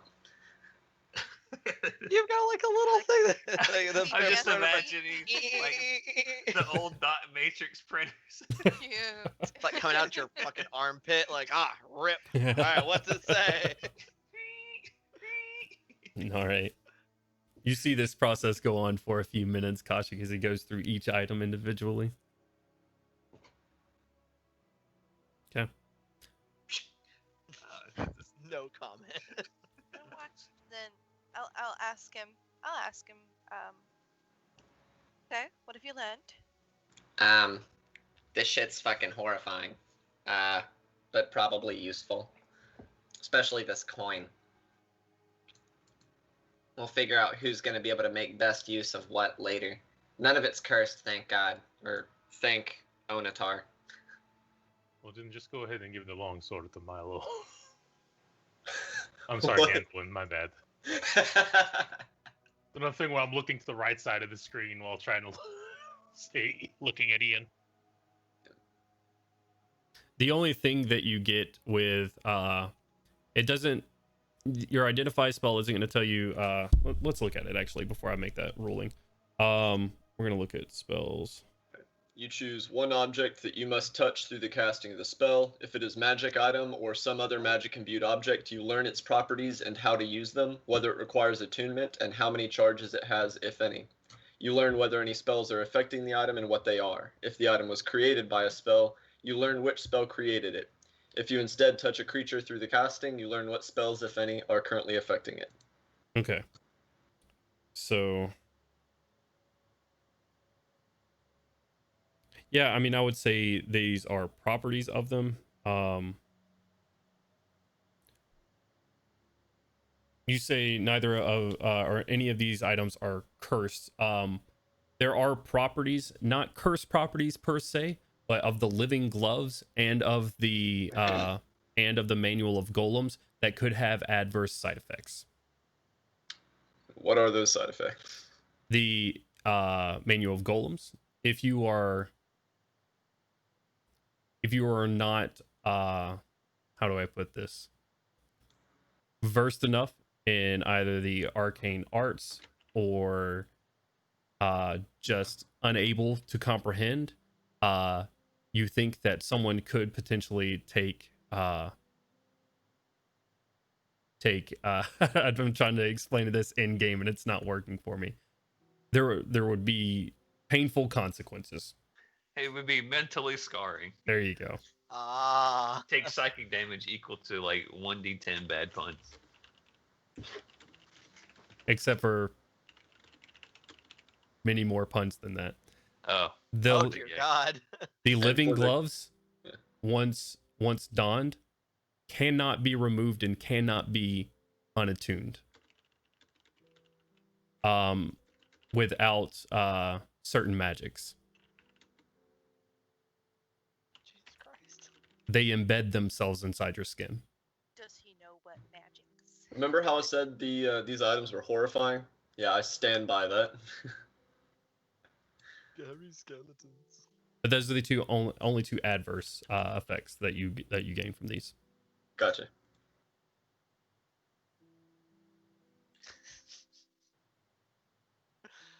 Oh no.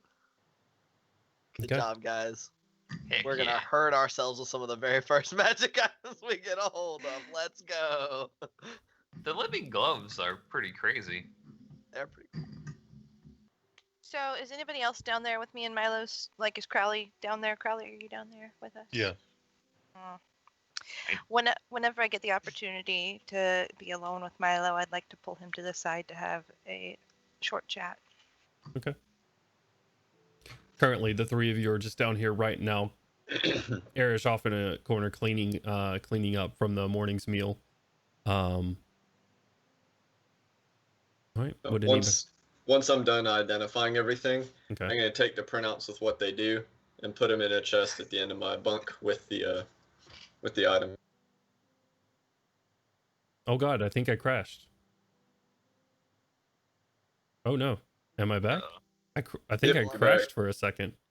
That was weird. Uh-oh. Yeah, You've been here for us, or for me at least.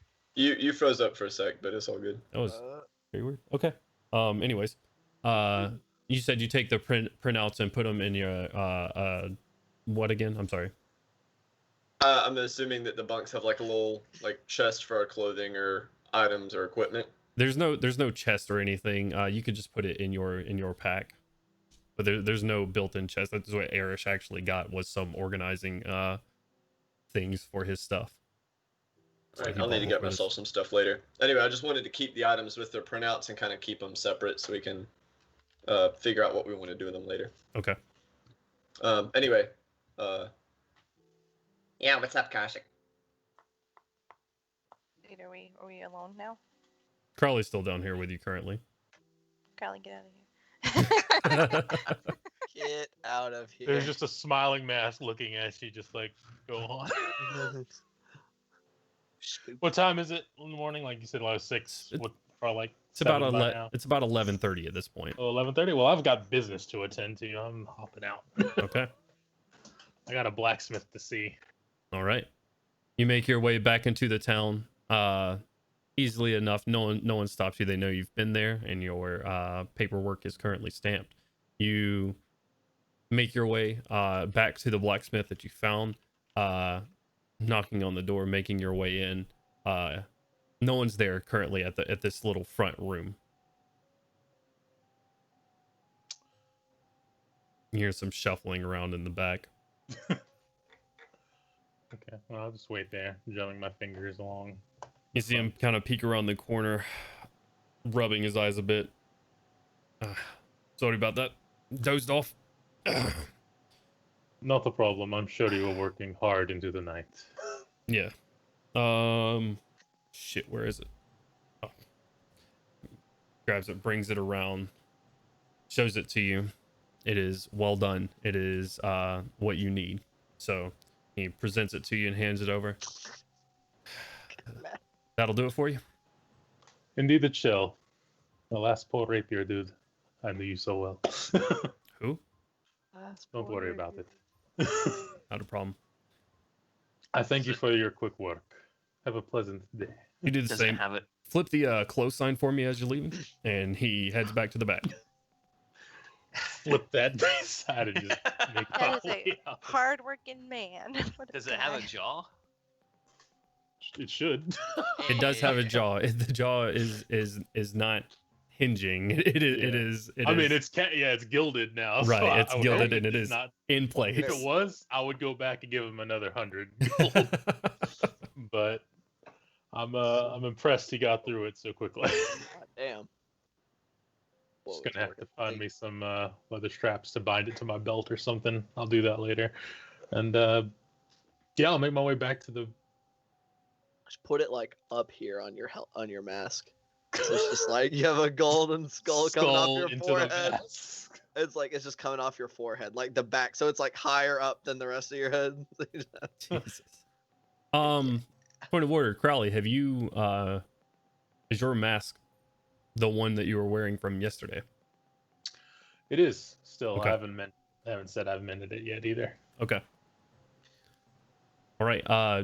Kaushik, as you're sort of waiting around, Crowley has made his way off of the boat now and stepped into the town, it seems. So if you wanted to have a conversation with Milo, now would be the time. Perfect. Milo, I know that I agreed to keep what was in those notes between the two of us, but may I ask you why exactly you think that's the best idea to keep it from... At least until we're out of the village. These people already hate the Carnathis enough. If they find out that they've been plagued by leftover Carnathi forces, then that's not going to go away any easier. I already saw how they were treating Gandalf the other day. Let's not make it worse. They don't want no smoke. I didn't laugh in game, sorry. That's a good point, but do you think we shouldn't share it with the rest of the group? And sure, as long as they know not to go bringing it up in town. They're not exactly a subtle lot, though. Right. Very Perhaps unsubtle. it's best to keep it between us then. Just until we're gone. My feelings. Sounds good. Okay, I'm just gonna go up the boat, go up to the top of the boat and vibe. Okay. Crowley's making his way back to the boat, and he's gonna ask whoever's up if they want to go with him to meet with the one of the town leaders, the leadership of the town. Yeah, like look over down at RTM. I don't know how long you stay in the water. Oh yeah. Well, like the whole time when Kaushik's talking about people being subtle, there's probably like faux battle screams in the background of me messing with Bill in the water. Oh god. At some point during that, Gandalf's gonna a little more put together to this morning. I was gonna look over the side and just Dartium, Yes. What? don't they owe us stuff? Oh yes, we need to get all of our booze. Well, do they have any booze to make? I figured this I was don't like an know. IOU They said thing. I don't know. Aren't we supposed? We should get something. Yeah, maybe like a party or something. Should we? You want to Pizza go ask? party. You want to go? You want to go ask? Just looking over the side of the boat. Yes, we'll do it. Yeah, let's go. I'm like listening to them shouting about this while looking at the rare and powerful magical artifacts we drew out of the cave. Just like, Yeah, we but we gotta got that get something out of ourselves. this. They owe us some shit. Just wrap those back up and. We put 'em gotta double away. down. Subtext. Gandalf said, "Hey, I want to go rub some shit in this dude's face. You want to come back up?" That's what that meant. Perhaps. Okay. If I was asked, I'm gonna go too. If Crowley asked, I was just yelling over the side, so I and then if Crowley assume said that he asked as well. So I assume the party makes their way. Aye. Yeah, climb back on top of the boat. Put my clothes on. Okay. nice. you were nude. Yeah, the whole time. Oh my. You didn't notice that he wasn't wearing any clothes when we were down there fighting that monster? That's crazy. No wonder We he going took so out to the much village? damage. That's just Artyom. yeah. That We got does seem to rewards be to the collect. plan, unless anybody wants to do anything else. Gotta change my background to the village. Jesus Christ. Okay. As you guys get anything together, well, let me. Motherfucker. Dwarven brothers, you have raised. Is there anything you would like to do this morning?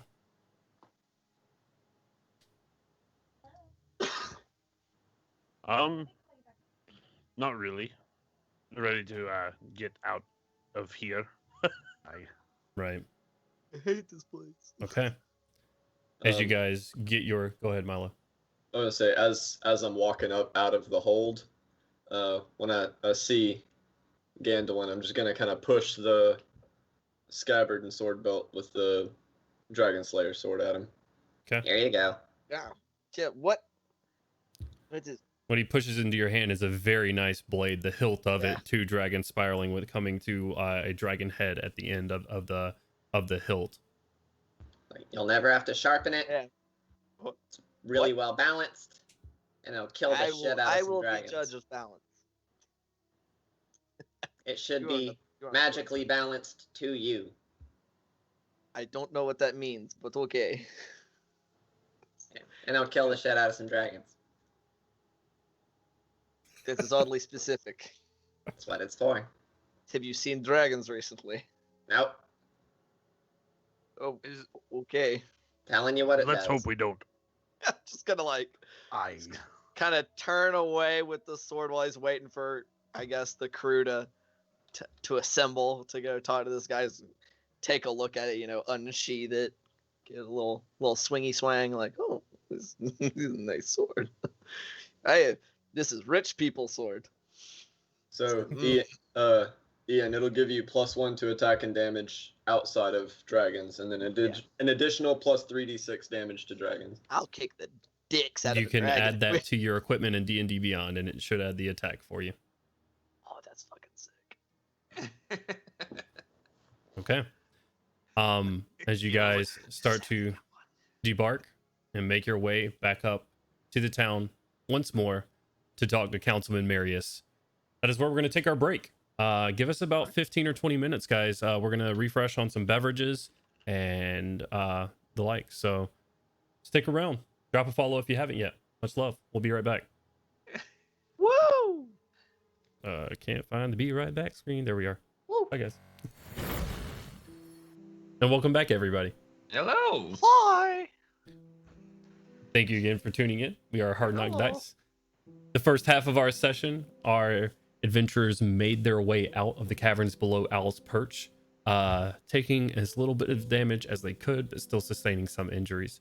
They made their way all the way back through town and down on their boat, where they had some a restful night, other ones racked of memories before. Woke up the next day, identified some of the items that they had deemed magical the day before. Some of them great and very useful, some of them absolutely terrifying, and who knows what they can do. They're starting to make their way after a nice breakfast prepared by their steward and friend Erish, as they make their way up into the town to meet with the councilman who had told them to find him after the fact, after the deed was done. So they are now making their way back up into Owl's Perch. They climb the stairs, and this music is way too somber for what's going on. I'm not trying to make Gandalf cry anymore. Are we supposed to be able to hear the music as well? Because I can't hear the music. If y'all can hear it, it's typically too loud for the stream. So Okay, that's fine. No problem. eventually, I'm gonna move away from Spotify, and then you guys will be able to tune into a browser-based thing and listen to it on your own, adjust the volume on your own, so on and so forth. But until then, you guys make your way back up top, up into the town. Guard lets you pass the log fence. You guys make your way back to the general store, as he told you to find Sandra, to tell you where he lives. You guys make your way there, and I'll put it in your hands from there.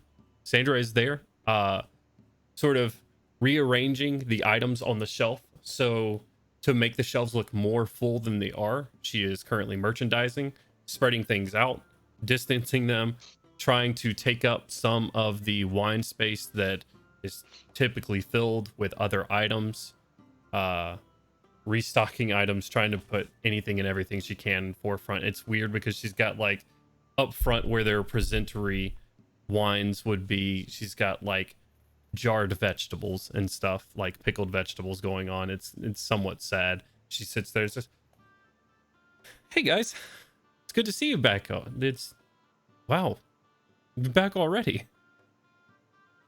Yeah, there are a few creatures down there. We took care of them. It wasn't that big of a deal. Oh, that's good, because it was absolutely terrifying from what I heard. But I'm glad to see that it wasn't. Deal, huh, Artem? We are very skilled. It's fine. Indeed, and we were hoping to speak to your one of your village leaders about some of the procurements we had spoken of. Yes, Councilman Marius, of course. Are you ready to go now, then? Yeah. I do believe we are. Yes, Perfect. we are. Give me just a moment. She hops to the back, mumbles a few words into a back door, and then runs back out. Follow me, guys, and just hops out into the street, taking you around to the side of the village, the back side of the village, next to where the vineyards are, in a small, fairly small, unassuming house on the back side of the village. She says, "Here you are. Here," and knocks on the door and says, "Well, I need to run back to the source. So let me guys know if you need anything. That's where I'll be. Okay." Thank you again. Of course. And then sort of jogs off back into the direction of the store. After a couple of moments, Marius opens the door, seeing all of you, sort of scratching his beard. Ah, you made it back then. That's good. None of you look too worse for wear. We are very capable fighters. What'd you find? Well, it was a bigger problem than we thought, but it was taken care of. Some creature in the bottom crafting flesh golems. Do not worry about it, it's taken care of. Dear God. Crafting? It was some abomination or another. Who knows how long it has been there. Just kind of looking at you guys. Like to hear about it. Come on in. Well, there. And he Okay. opens the door for you guys, follows in. And you walk into a small, simple home with no signs of another resident. The furniture and typical home warming items are minimal, if not non-existent. Above the hearth and the ashen remains of a fire, you can see on the mantle, you see a small, dark purple painted cask, a burlap stuffed animal, and hung up above those, mounted on the wall, is a large black maul with a leather wrapped handle. Other than that, it is fairly barren. You see a small chair and table, and off into the corner. This is off into the corner with just one wall. It's almost like a studio apartment with a partition. There's a small bed off to the side. It says, well, I'm actually not very good at this. I don't have a lot of room to sit down, but I can get a fire going. Tell me about it. And he gets a few logs, throws them in, just sort of expectantly looking at somebody. I'm pretty sure Crowley can spin the tale the best. And this tale I shall spin. Well, it wasn't far. Just noir background. Just no. It wasn't far once we reached the cave that we started finding these creatures you spoke of. These amalgamations of flesh and other creatures. What kind? It was heads, human heads, and bat-like wings. Truly frightening to those who probably have a weaker stomach than us. All right. They also had a deafening cry and poisonous fangs. It was be glad they did not come out of their dwelling too often. I think it would have been very bad for your village. Yeah, no, I'm thankful I'm thankful we only had to deal with what we did. If this is you said crafting, someone was down there making these things? It was an abomination, another creature, probably attempting to make similar variations upon itself, trying to make other abominations. Long since stopped being a person. Indeed. Suffice to say, the cave was rather treacherous. The stalagmites and whatnot came down on us, and we found a bunch of geysers, which had a large, unpleasant creature poking around. I think it had a bite of some of our compatriots. Specifically, Artyom over here. I'm fine. He's fine. He's a very hearty fellow. And magic helps a lot. Indeed. By the time we made our way further on, we discovered there were some magical glyphs surrounding the area. So there were remnants of dark magic, just traps littered about the cave. I'm surprised no one had found them up until that point. As far as I know, no one's been down there in the caves. The geysers, I mean, that opening entrance is about as far as I think anybody has been here, and I've been on this island for some time now. Well, in that case, I urge you to take caution when you start sending men or whatnot down there if you seek to mine anything, etc. Who knows what other dangers could be down there, but we've taken care of the majority. The thing that was perpetuating the darkness in that cave. It was quite huge. And I suppose a payment is due. Well, certainly your the alcohol, which my compatriots would love to try from your famed Owl's Perch. But if you see fit to give us anything else, we would not say no. He turns around, stepping away from the circle you formed in this small area, and grabs this dark purple cask. Maybe about 12 inches tall, about maybe 12 inches, 10, 12 inches around the middle. Grabbing it off the mantle, sort of spins it around, says,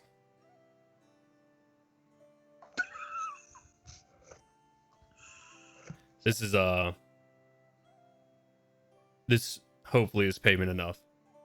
This is our Owl's Perch Reserve. And he holds the cask out.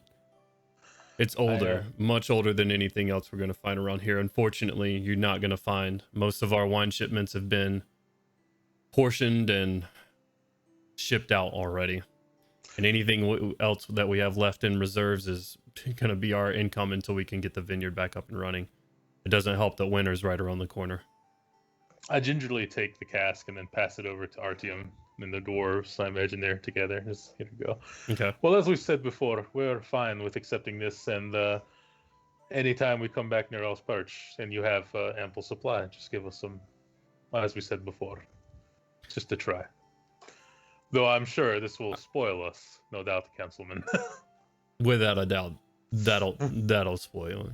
You come back, we'll have to charge. And just sort of gives you a sly wink. Artyom, who grabs this, by the way? He's passing to me. I'm gonna have a sip. Oh shit. You go to try and take a sip. There's all right. This isn't exactly sip out of the cask material. This is all right. He keeps looking around for you guys to sit down. This I is sit down on the floor so that I'm equal height with the dwarves and start and lift the cask again. What is wrong? It's going in mouth anyway. No. Don't do that. Trust me. It'd be a Artyom. waste. Do you mix it with something? No, you don't mix it with something. This was distilled with a while back now. Special process that keeps the healing properties of our grapes. That's why our wines are so revered across. They don't only taste amazing. Rich people, they think it keeps you young because slightly it does. This is distilled. Artyom, if you're going to keep it on you, you can add in D&D Beyond a cask of Owl's Perch Reserve into your inventory. Functionally speaking, this is 4 uses of a common heal wounds. Oh shit. Oh, nice. We have healing wine. Kick All right. ass. How big is the cask? It's about the size of a little bit bigger than a football. It's maybe a foot wide and maybe 10 to 11 inches at the widest width of the thing. I will actually hand that off to Kaushik for her to put it in their bag of holding, since Okay. chances are I'm going to be shapeshifted into a giant snake when someone needs it. So Kaushik, you can go into your equipment and add an item. It's going to be under homebrewed items, a cask of Owl's Perch Reserve. Nice. It sounds like a fascinating drink.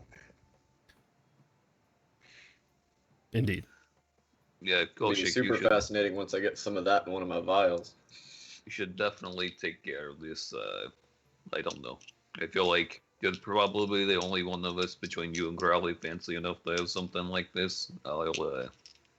Me and the dwarves will stick to the other boat reserves. Right. Do I add it under custom items? Like add custom item? I don't know if you need to customize the item. You just need to add the item.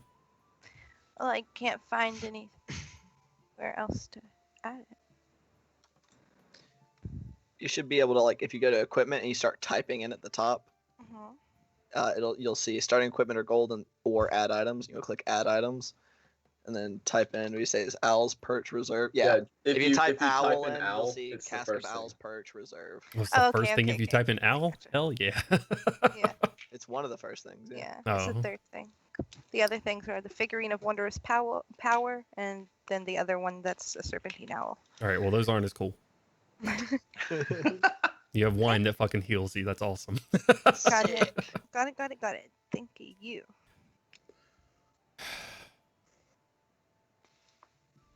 Well, that's about as big as thanks as I can give, I suppose.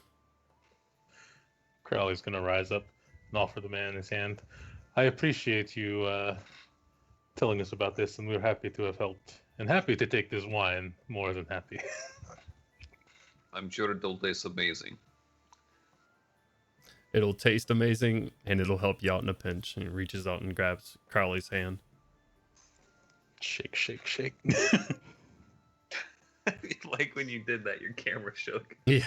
Exactly. Yeah, my legs up against the desk, so it's like Power shake. yeah, corporate shake. Ah. Good lord, that's how you shake just the whole world. Yeah. So how long are you in town then for? Not much longer. Probably one more night, if we do not decide to leave later today, this evening. Catch the tide. Okay.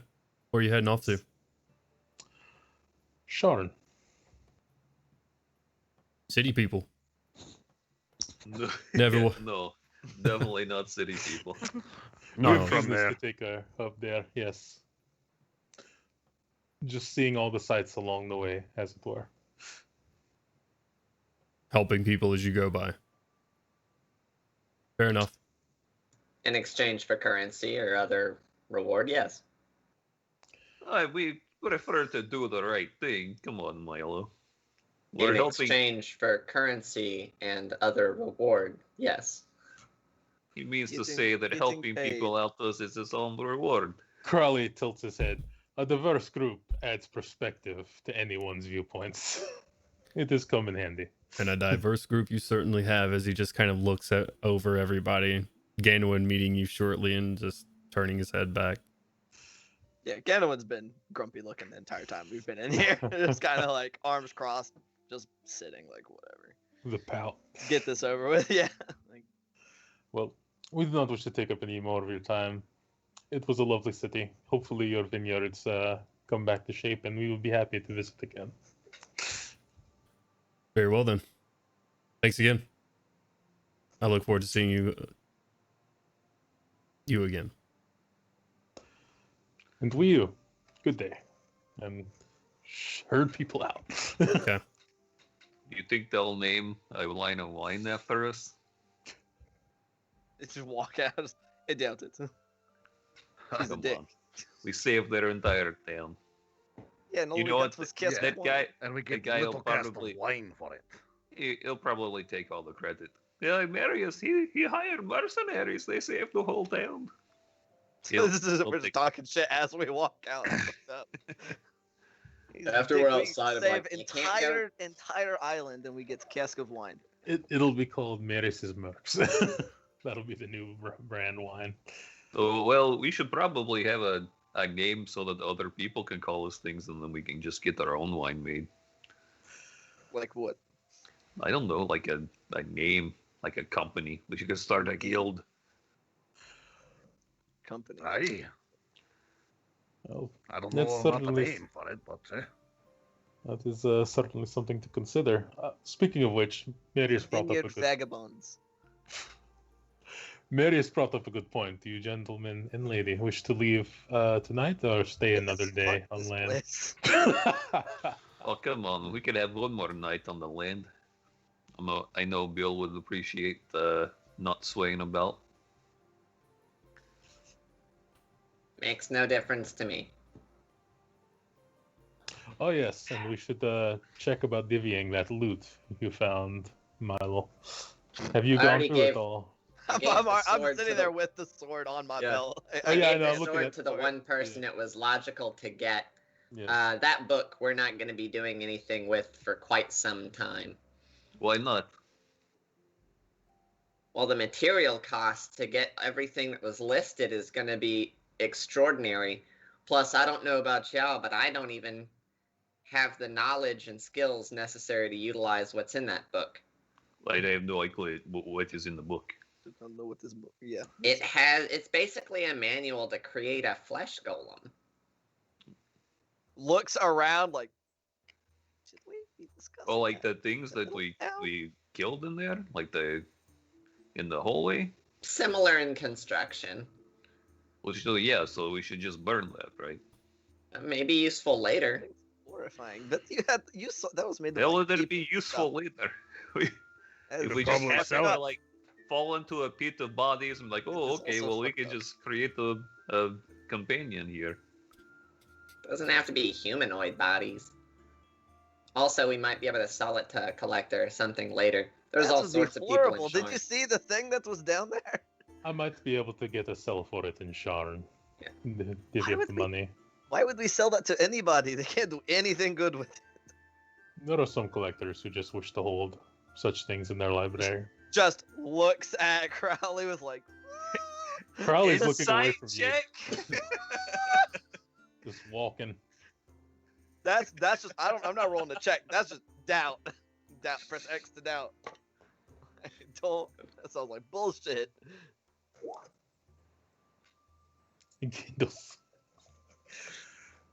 Regardless, we'll know in Sharn. It's a big Sounds- Also, I'm The glad- the gloves are going to be more of a permanent choice. They're going to bind to whoever Gloves. wears them. So if we choose to utilize them, we need to pick very carefully. They can be removed, but I can't do it, and it's probably not cheap to get someone who can. You have to have some kind of curse removal. Well, I'll kind of like clink my bracers together. Like I've already got one piece of permanent clothing. I think I'll pass on another kind. I do not want anything that is stuck on my hands, so. Just quick interjection. Someone's getting some sort of messenger in. Let's mute that.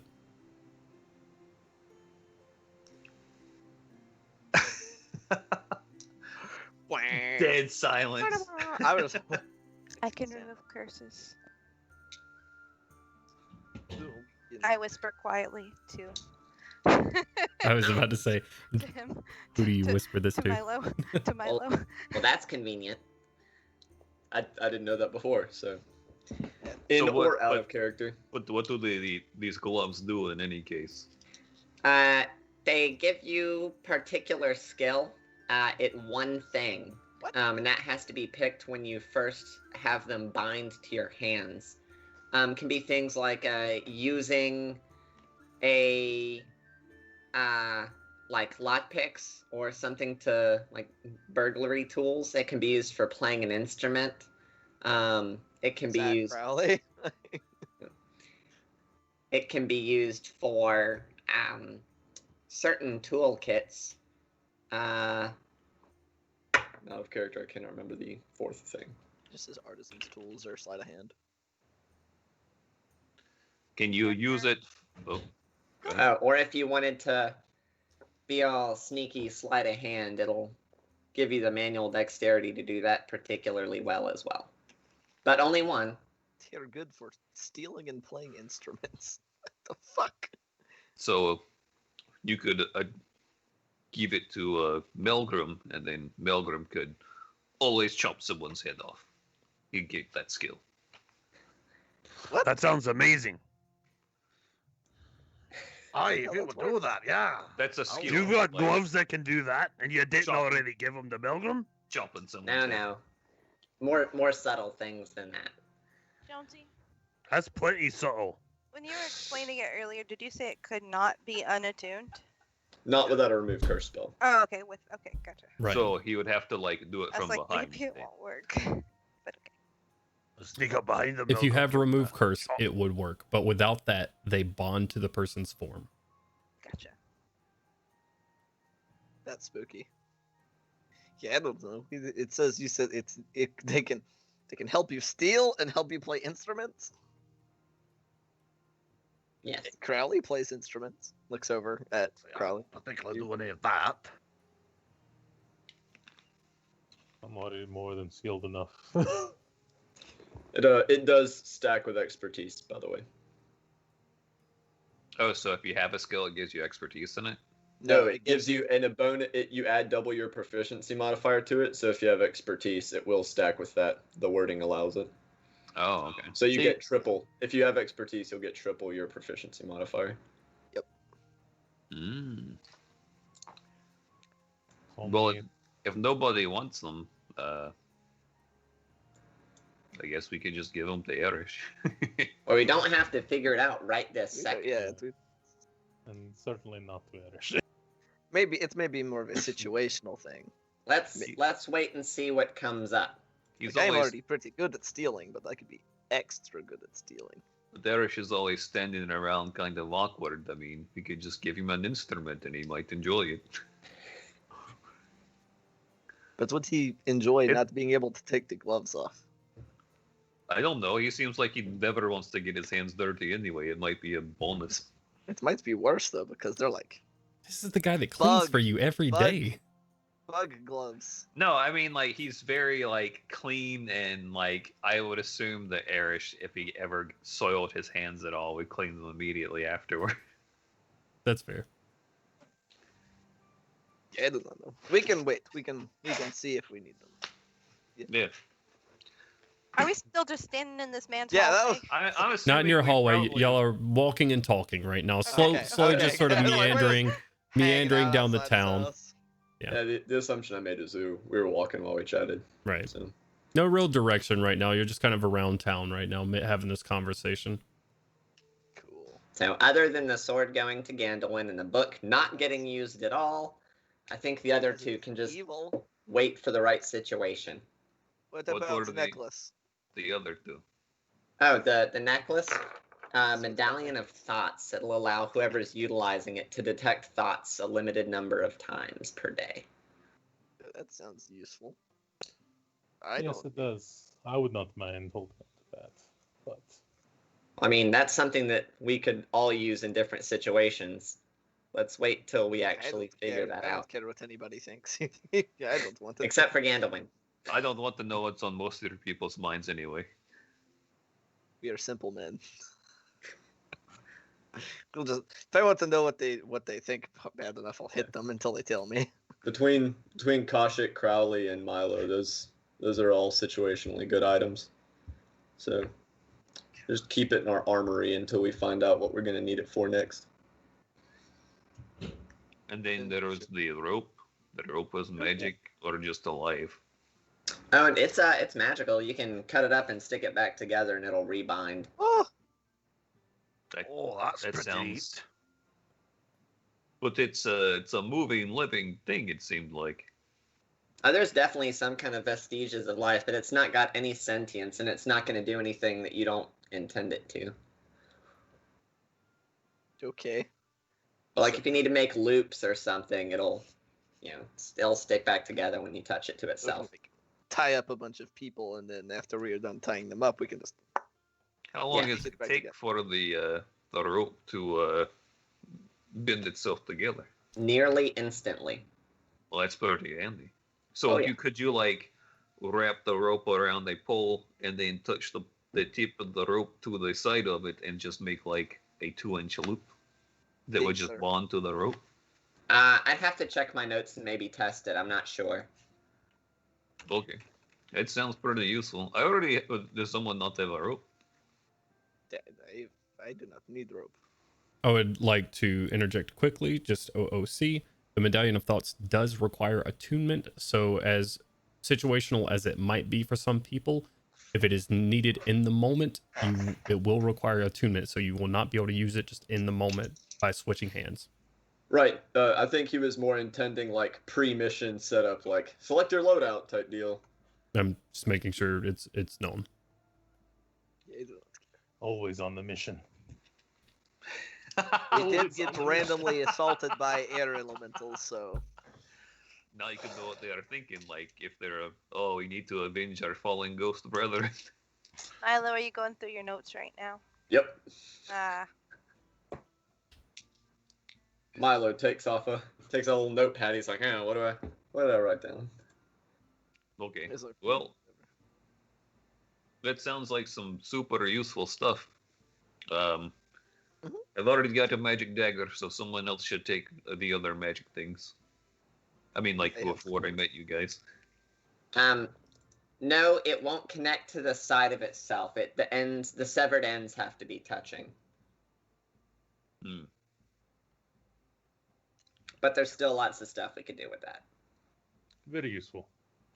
Milo, I don't recall seeing you studying the vial of the water. Perhaps you got to that before I awoke. Did you get a chance? I haven't gotten there yet. I just barely made it through the items before we had to head into town. I'll get to that, though. Ah. We've got some travel time ahead of us. Very well. I guess it is true. Are we still wanting to go straight to Sharn, or do we want to go ahead and take care of our business in Woodhelm before? Oh, we should go to Sharn. Woodhelm, definitely. We have to go to Passage first. The jump. Yes, the boat yes, off. but after we get to Passage, we either go straight to Sharn, or make slight detour and go to Woodhelm, take care of business there. Oh, absolutely, Woodhelm. Still, Yep. I believe we said before, Sean. Oh, there's no rush. Best I to thought- face your problems head on, I think. Yes. I've already sent a letter ahead regarding being Sharn eventually within the month. So We'll take all these star bastards and their cannons and we'll get them. These are professional killers. We'll do it. Technically, just we got are also paid. professional killers. Right, but this is a whole noble house of them. The houses can be burnt down. He's not not wrong. not a literal Unless house. it's made out of stone. It's not a literal house. Some Like, fighter can still a burn noble down house stone like house. the organization. Oh my god. Oh my Onatar. What nobles can fight? The nobles are pansies. This is very true. He's not wrong. They do. That's what they do. Unless- That's unless all they're they dwarves. do. Are they nobles or are they killers? What do well, they? it- It's very hard actually, to be both. You know, to be fair, that one guy back in Flamekeep, you know, we raided his house and Which ate guy? some of his food and stuff, but his armor got smashed in the face pretty hard anyway. So I mean, I guess he was an okay fighter. The High Justice guy. I already forgot. Oh, dude. Ragnar, Templar. Ragnar. Fella. Yeah. speaking of his armor, Milo, you need to get working on that. I haven't have done been anything trying. with that yet. There's one of me and one of him pointing at the homunculus. And that's it. Got a lot of things I gotta do. And don't forget he has to learn how to punch sometime. He does. We need to get back to training. We will train in Bean. You fight in the battle Bean. Ah, the battle bean. Except we will not. We will not. He's gonna turn towards Artyom as we walk. Not do this stupid picking up and throwing out of Bean. I don't think have to pick you up or work- throw you out. Oh, that's Points of Bean. Is, loser. point of Bean is punch. Learn punch. Milo must learn punch, not throw people. No more ring outs. What Uh, if Yeah. you get thrown off the ship? Sore Is that- losers. So while they're over there screaming at each other and arguing, I am gonna pull Milo to the side and suggest that he raises the he raises the water. he raises the water on his priority list because of what we were told about the wine and its healing properties, and what we read in the notes about the water and its potential healing properties, which is beneath the vineyard. It may have some kind of connection, and that might be something we want to figure out before we embarked further on our journey. We're gonna siphon all of the water from underneath Al's perch. Like this is our water now. If not to use it for ourselves, at least to be able to tell them market what it, they've got yes. going Nah, on. fuck them hoes. Fuck them hoes. It's completely up to you, Milo, but I would suggest maybe raising it a little on your list of priorities. I know that you have a laundry list of things that you have to do for these gentlemen. We'll get it done. Especially if we make more pit stops instead of going directly to Sharn. There are children who have been. Oh wait, no, that's right. Y'all are we are arguing about the bean. You don't throw people out of bean. It's this point. No, what's his point of bean? You just throw people out of bean. What's this point of ring if there is no reason to have a ring? It's because you. That's so you a can't fair just point. run away. You have to fight. I'm making you run away though.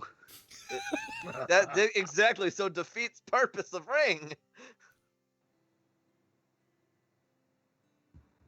Throw his hands in the air. All right, let's You're head back to the boat and get in that battle bean. You saw on party boat. He's gonna point over at Melgrim. They were not throwing each other out of ring. They were I heard- fighting in ring. That They were wasn't the point of the ring. there. If Well, by there- getting that there was battle a bean, ring you of mean crazy. getting a workshop, you're right. Watch your crosstalk. It sounds like Gandalf said, "Go get on the ship and choke me out." Shrug. It's better than just toss out the ring. Just want to put Okay. you on Valentine. All right. Well, is there anything else to do in this town? It's so small. I feel like we've just circled the whole village 3 times while talking. You're not wrong. As you're sort of just talking and making your way through this place, looking at the small shops and stuff, most of it's residential. There's still some construction going on, building new houses and that sort of thing. You see a couple of more people pull up to the boats and whatnot, bringing in lumber from the other sides of the banks. But yeah, you've about by the time this conversation's over, you've probably done two entire circles around the entire town. There are people out and about. Some of them get with jackets on. It's getting kind of chilly outside as you're just kind of looking around. Yeah. So All right. not a whole lot going on in this town as far as big items or anything. If nobody has anything else to do here or wants to do anything else here, you can either sell out today. By this point, it's probably 4 o'clock in the afternoon or so. Just as you guys have been walking and talking and making your way over here and talking to Councilman Marius. So yeah, it's getting later in the afternoon, getting kind of chilly as the sun's going down. We had a close call that made me nervous, so I would like to visit some shops and see if it's possible for me to find a 300 gold diamond anywhere. Okay. You need Your mic magical. is kind of quiet, Brittany. Just FYI, but yeah, sure. I'm sorry. I No think worries. it was me being quiet, not my mic. All right. Roll an investigation check for me. Right. Investigation. A 7. You look around. You do find someone that's doing that does jewelry. Unfortunately, it's very small, and most of it's not like precious gems. It's more so like stones, like turquoise and stuff like that. That they're getting from the river banks and whatnot. Unfortunately, no 300 gold diamonds here. Looks like Right. a little bit too small of an island. I was gonna say, right. Let me move on to the next shop and roll again. But, Not okay. quite. This is you Deal. perusing the town, and it takes you some time to kind of go through anybody. You go back to the general store to look around, and you go to someone who's doing trinkets and jewelry specifically, but it's not what you're looking for. I'm gonna ask Milo if that necklace looks like it has a diamond worth 300 gold in it. Oh my god. I will deconstruct that bitch. I don't know, God. Does one of those gems that were in the chain a diamond worth 300 gold? Milo starts praying to the skies, asking him to see if there are diamonds in this chain. Make a appraisal's not a skill in 5e, is it? Oh Lord.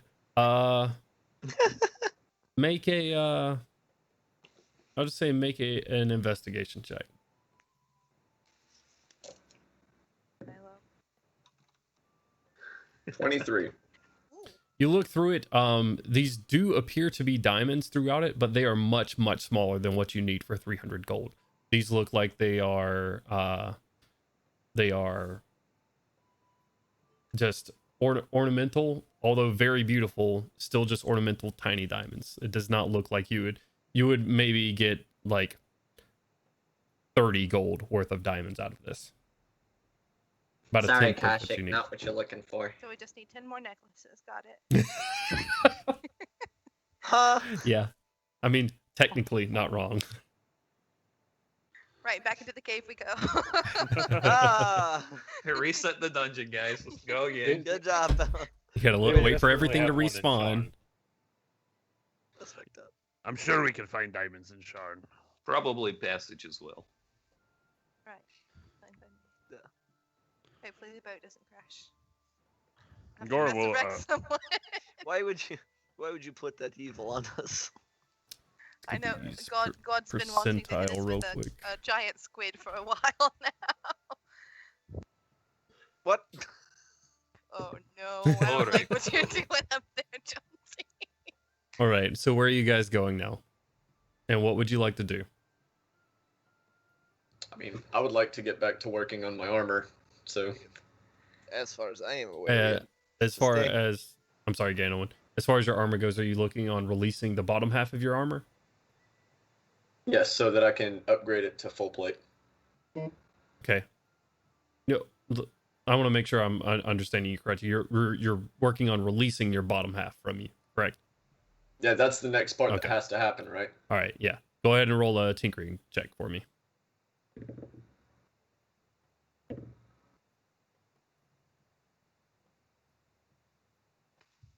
$18. 18.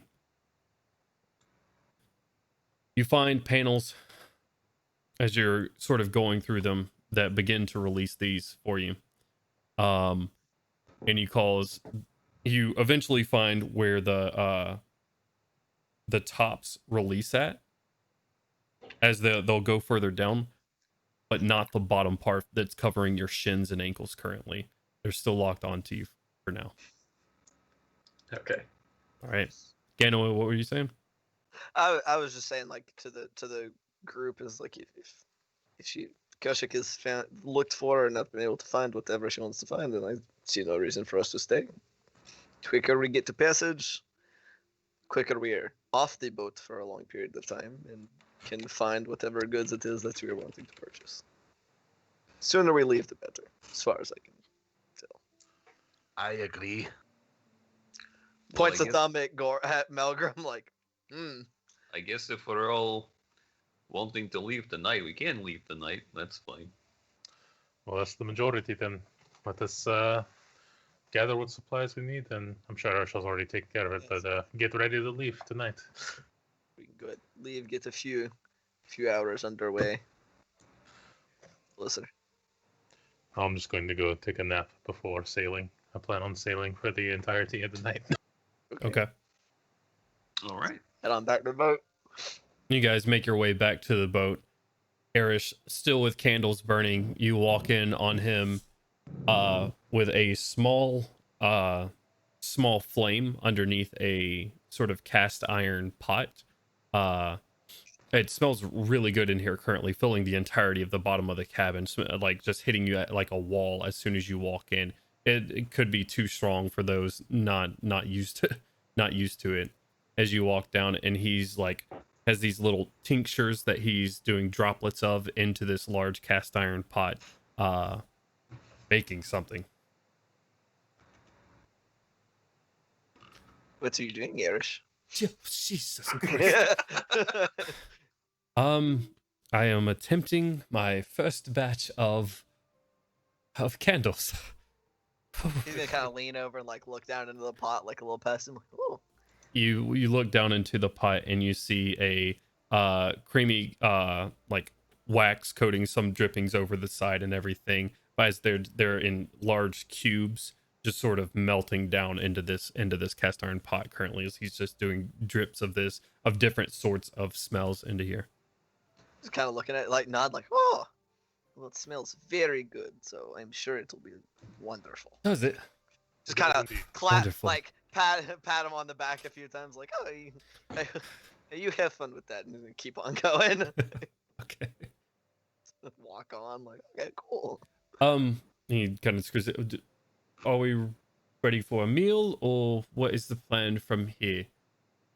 I'm gonna shout in from on the deck. No, we're ready for candles. You keep on doing that. We'll get your stuff. We'll leave after you're done. Wait. Yes. Can you not I'm do only do candle when It's his Doc- first candle. Don't be an asshole. Crowley's taking a nap. Yes, I'm going to rest, Erish, and then when I wake up, we'll be leaving tonight. So take your time. Very well. He Okay, goes okay. back to doing exactly what he's doing, just sort of like on his knees in front of his bed, moving this stuff, and then takes a like small, almost looks like a small clay pot with a wick, and starts dipping it into this thing, and yeah, continues on with what he's doing. Excellent. cool. I'm gonna go play with the cleansing stone. Gorum, were you saying you wanted to do something? I'm fine for now. Okay. Okay. What are you doing to the cleansing stone? I'm gonna take a bottle. Should have see never if I given this can- to you. And Okay. see if I can get it to extract all of the alcohol that might be like a little bit left, to see if it'll pull it out. And, like, set it on the stone, kind of wiggle it a little bit. Yeah, I mean it does. It is meant for multiple items. It, as you set it there, everything, all the fingerprints and smudges off the sides are like cleaned, and all of the alcohol from within the bottle gathers within to the air, gathers into the center of the circle, and then off the back of the boat. Oh!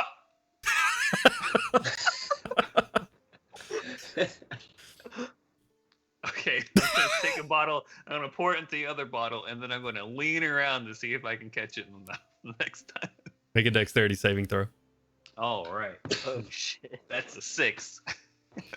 You hold the bottle on one side, the magic starts gathering it.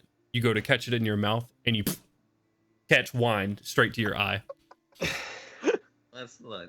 That's okay. Well, that's not useful. That's awesome. I'll probably do a few more stupid things, like when it's hovering in the air, to try and like catch it with my mouth. But doing that will probably make like dirt and shit from my hair just go into it, and it'll taste horrible. And yeah, I'll give up after maybe 15 minutes of messing with it. Okay. Bill comes over there and stands beside you as you do it, just watching the things gather and then hit you, and just watching it happen over and over again. Oh, I'm gonna get Bill to step on it. Like, Bill, you're filthy. Trying to awkwardly place his hands on it. You bring him forward and place his hands on it. Okay. He places his hands on it. You see just streams. Oh, actually, you guys went swimming, so he's actually not too bad. Of just a little bit of dirt gathered up and then ejected off the back. Well, I mean, he does have that fur armor on, so I'm sure that gets a lot of stuff caught in it. It does, as it kind of congeals into this blackish brown ball of goop off of the fur armor, and then just floop, boonk, into the water as a solid mass. Ugh, Bill gives a little shake. that's weird. Okay. All right. Well, that was fun. I'm gonna go get another cask of ale. Jesus Christ. If Bill could give you a raised eyebrow and a slight smile, he would. All right. Anybody else like to do anything? As Crowley's Well- currently taking a nap, and you guys just have about probably 4 or 5 hours of downtime currently. Let's. I don't know. We. I'm still working on my armor, so I'm gonna go sit down there and chuck knives at my target for a while. Thunk, thunk. Just tearing up Thunk. the back of the boat. Oh yeah, just and he is just hurling the shit out of them too, just like thunk, thunk, thunk. Pause to go retrieve knives. Thunk. What's Norgog doing? Norgog is just kind of hanging out on the boat right now. Kind He's- of vibing. Yeah, he's not doing too much. You see him do a well, no, because you guys woke up kind of late. He's just he's sitting on board, just kind of chilling, waiting on y'all to leave this place. He seems like he's ready for the next steps in the journey just as much as everybody else is. You see him go through his pack a little bit and just kind of look at some items within the pack itself. Sort of closes the back, throws it, sort of looking around, gives you a slight smile if you're walking by or anything like that.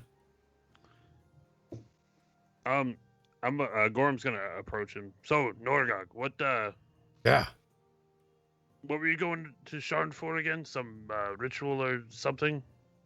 Oh, well, there's a sect of druids down there. Oh, I almost went Irish with it.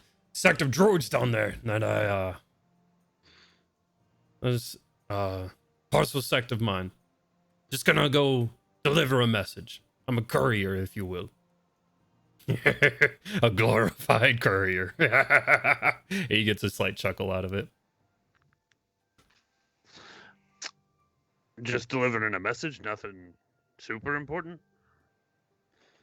The message is important, friend.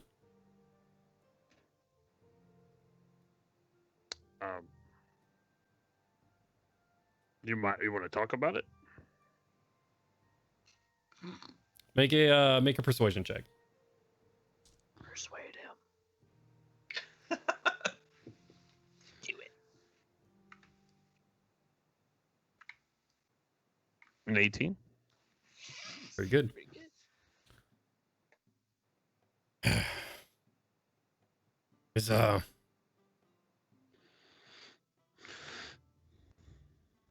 where I'm from, we have a pretty important job. I'm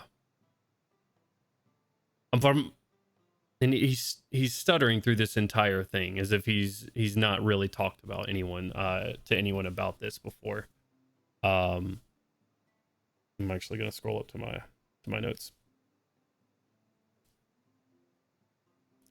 Have you ever heard of? If Gorham sees him like struggling with it, come on, lad, we can get a glass of drink. We can discuss this over a glass of ale or something. Settle your nerves. No, it's. And he goes over there, taking you up on your offer and just grabbing a pint himself and pouring it, passing it off to you, pouring himself one as well, pouring himself another one. Comes over there, sits down with two. Well, have you ever heard of the Gashkala?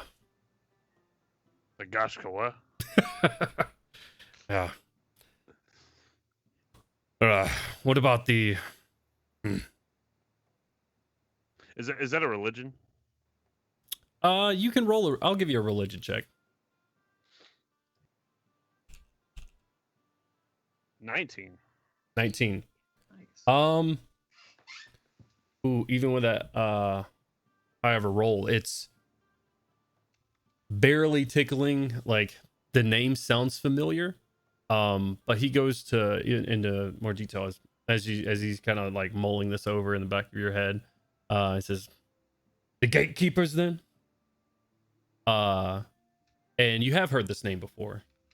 The gatekeepers are a sect of druids in the across of Corvair that are protectors. They consider themselves protector of this realm, protecting it from evils in all forms. The Gashkala, as he continues on, he says, Gashkala is a sect of them. He lived northwest, below the mountain range of Demon Waste. I'm sure you've heard of that. So we protect this world. There's things going on, bigger things than me. It's caused some worry in my circles, and we need to make sure word spreads. So that's where I come in, and that's where I'm going. The gatekeepers. That's a mighty duty.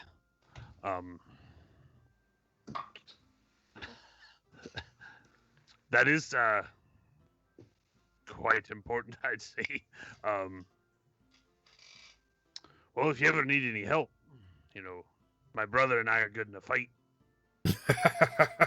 Aye. Is he always just sitting around corners like that? He's always close. Downs his second drink. Yeah. No fight. Not yet, at least, thankfully. But yeah, if you're just looking for a scrap, we got plenty of them up there. I might take you up on that at some point. Sounds like a right good time. What are you doing after you deliver the message? I'm gonna be there for a while, from what I understand. I have some things that I still need to learn. I'm a little bit lower on the totem pole, as they say. It's kind of why I'm sitting here delivering this message and not still up there. So. Right.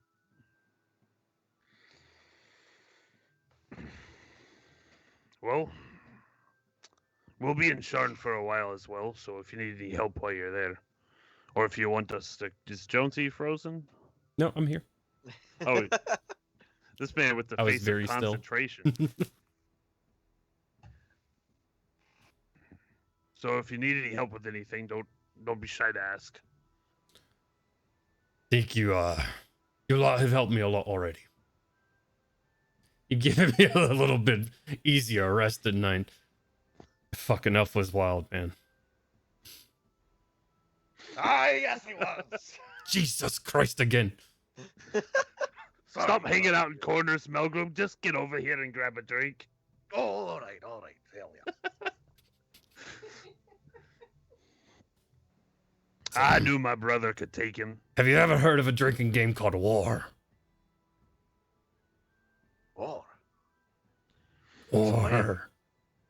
He goes into his backpack and pulls out 3 what look like bone dice. He's like, go get you a couple of drinks. Grab me some while you're over there. And he pulls up a chair, sits around the corner. He says, all right, one for you, one for you, one for me. All right. It's taking you a long time on those drinks. Jesus. All right. Here you are. I'm back. All right. You got numbers Legs. 1 through 6. Not any higher than 6 because I can't count that high.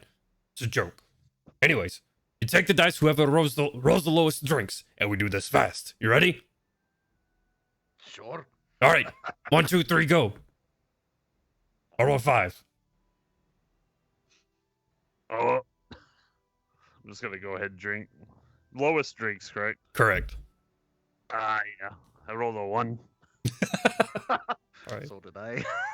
And he sits there, and there is no more depth to this drinking game. He is sitting there, rapid firing this dice out of his hand as he sits there, and you guys just toss back beers throughout the night. Good gracious. We have the most discipline on this ship. All of it. All of the discipline. Jesus Christ.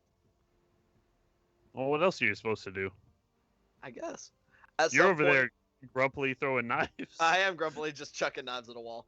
How close is where I painted my my target to Milo's little workbench area?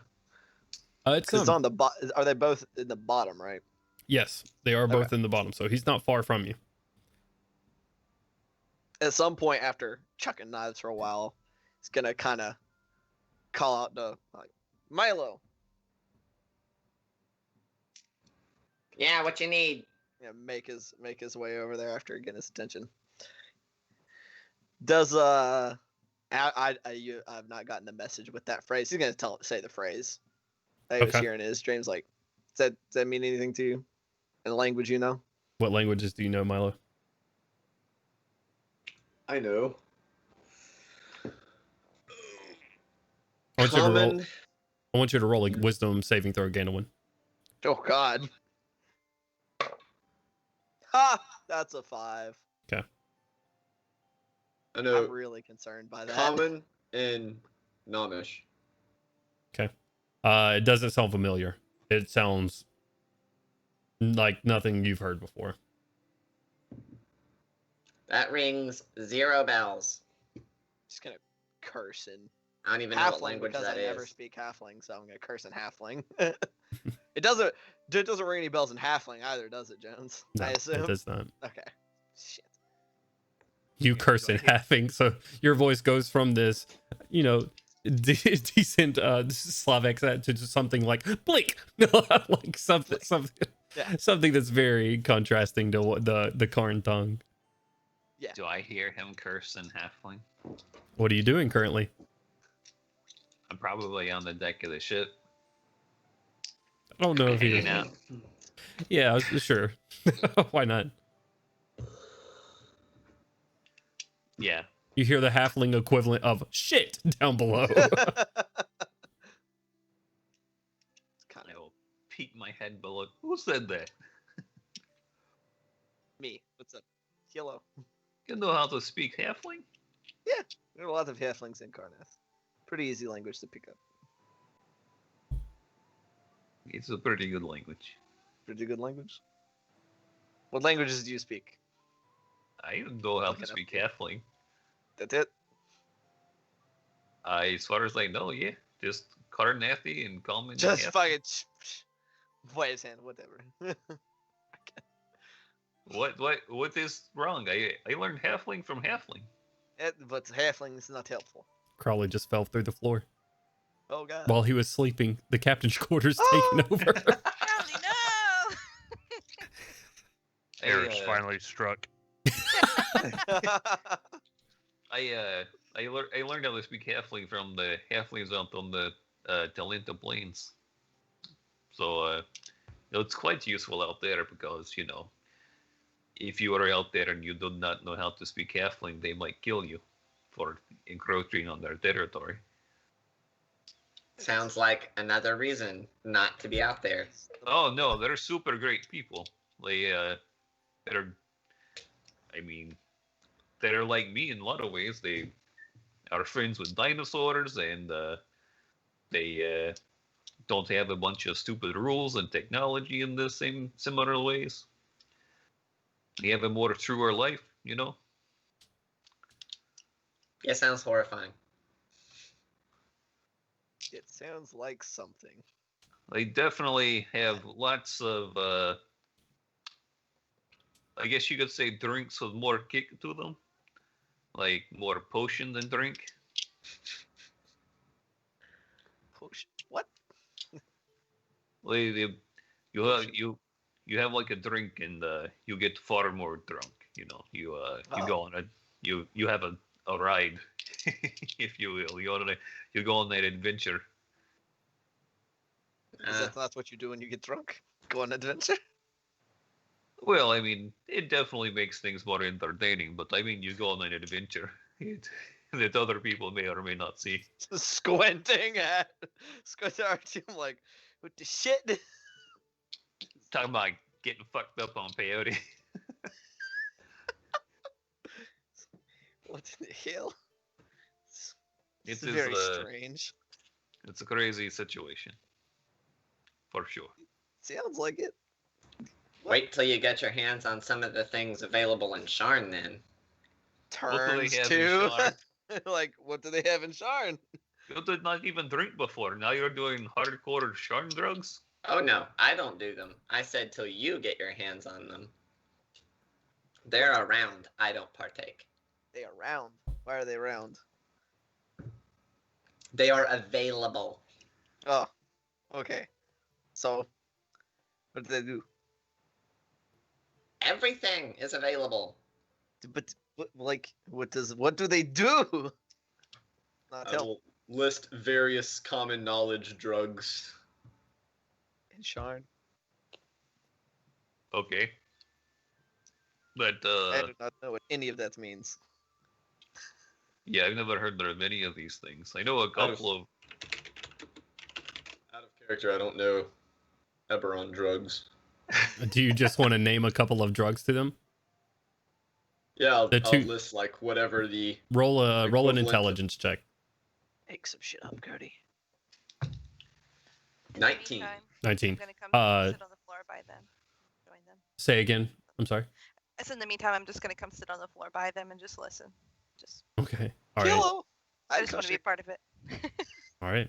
Gonna go over there and sit cross-legged by Milo's bunk as he's working, and these two are just talking. They're speaking on drugs right now. You gather. Milo, you've heard of Dragon's Blood and Dream Lily. Dragon's blood. It looks at sword. That just sounds like better alcohol. What does Dragon's Blood do? Interest peak. It's a narcotic. It also gives kind of a kick to any spellcasters, but most people just use it as a narcotic. Okay. It's also addictive. What is that word? What is narcotic? I do not know what that means. Explain. Is it like what the necromancers use? Is that what you're trying to say? Oh, it's No, why you want the it drug that numbs resurrects pain dead and people? gets you really high. Oh, I'm just gonna kind of pause for a second. I'm like, I think he means necrotic. it is a necrotic drug. Dear God, Same for Dream Lily. how I not come across this drug in Karnath? They love necromancy. It is.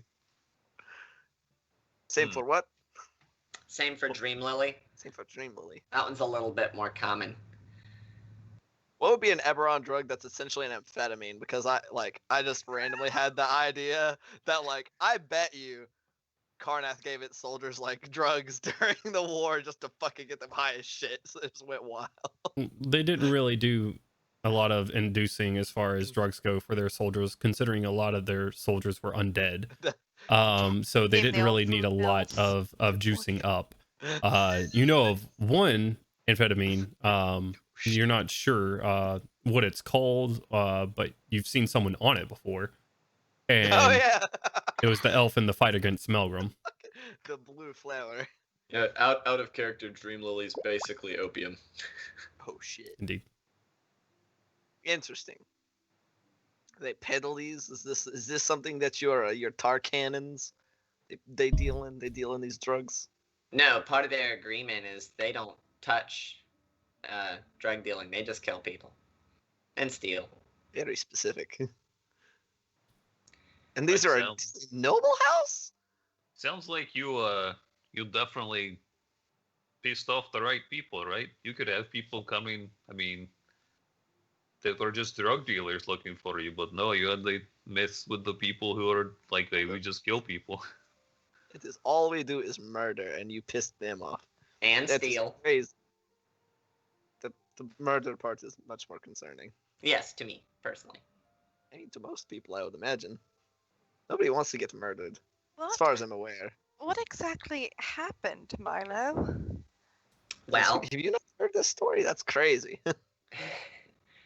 I was an engineer. I built things, and they approached me with a side project because money was a little tight. I agreed to it. I wasn't 100% certain at the time who exactly they were, but they offered me really good money. I got started on it, but I think I bit off more than I could chew because the time frame they wanted it in just got quicker and quicker, and they started sending thugs after me to encourage me. The last set of thugs came by, and I guess they decided enough was enough. I had to use this armor.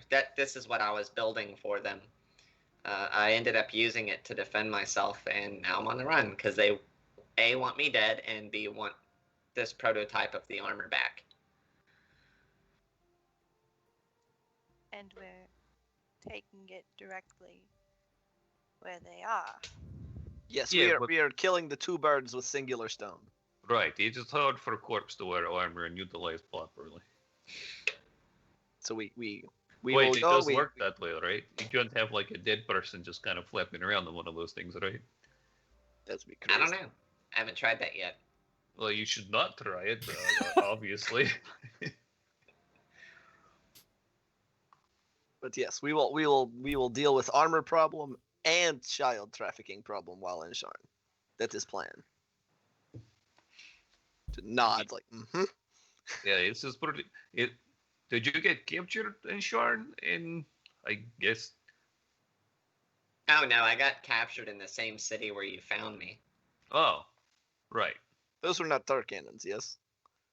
These No, people, but the I people who are believe doing the they- kidnapping of children, not the same.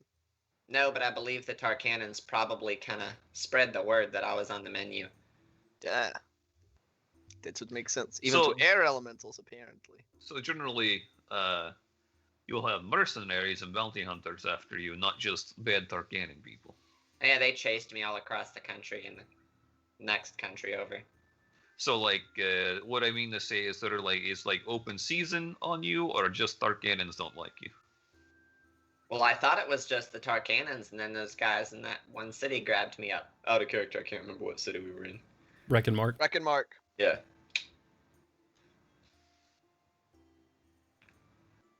Okay. Well, I honestly initially thought that it was because you looked like you were a smaller person. But, I mean, obviously the armor, dissuades that notion. Okay, so, well, I guess that sort of shapes things a little bit differently, because we are mercenaries. They could be like, hey, this guy stole our armor, I'll go beat him up and get it back, and I could just be killing some guy who's just doing a job. Not like Tarkanan people. Yeah. True. Still steadily working on my boots attached to me while we're having this conversation. We will deal with our cannons in due time, I imagine. Hey, Kaushik. I'll make sure they know beforehand. Yes. What languages do you speak? Just looking down as you're sitting on the floor. Just answer the question. And what drug do you use in wherever you're from?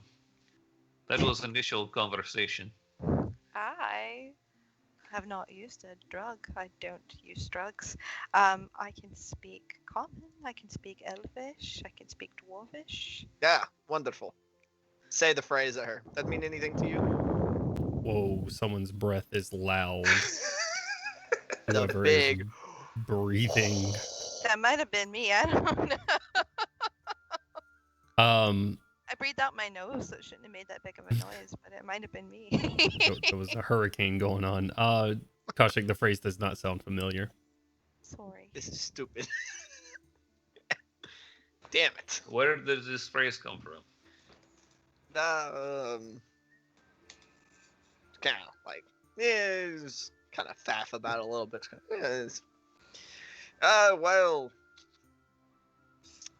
While I was unconscious after getting bit by snake guy making snapping motions, I saw memory from long time ago when bandits attacked caravan that killed my parents, and there was a guy in big black cloak stabbed my mother, but then said that beforehand.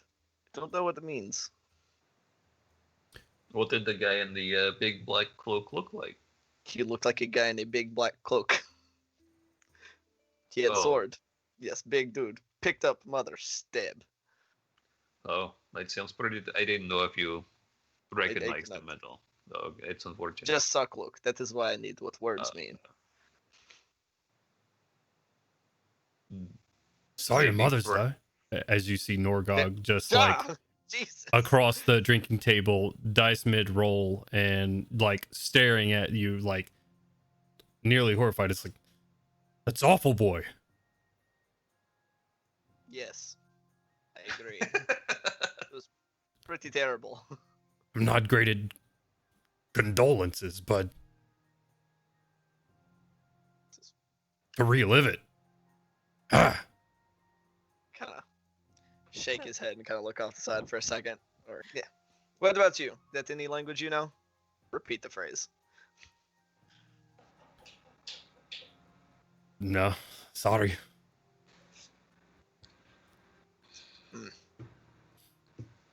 Yeah. Well, Unless it's common orcish, I got nothing for you. Sorry. I figured. Norgog, you are a druid, right? Yeah. Yeah. What is a druid? Well, it gives you a strange look. He looks up. Huh. I suppose it's a tough one.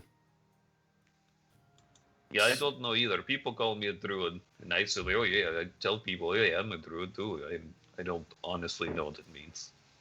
Well, do you hold a reverence for any gods, goddesses, forces, nature? That's where mine comes from. Our people were taught this. It's tough for me to explain because it's a connection. It's a connection to the earth itself. But we They were can taught talk this to- connection. They can talk to animals. Yeah. I mean, Bill's a pretty cool guy. I don't think he's a god or anything. No. They come from somewhere. Okay. Our people were taught this magic millennia ago. We learned it.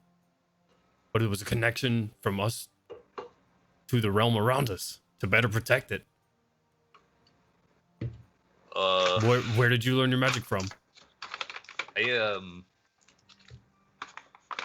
came out of a portal in the middle of the Kiboran swamp. Huh? and Where from? I have no idea. I have no memory of the first couple of decades of my life, so I'm kind of technically only 10 years old.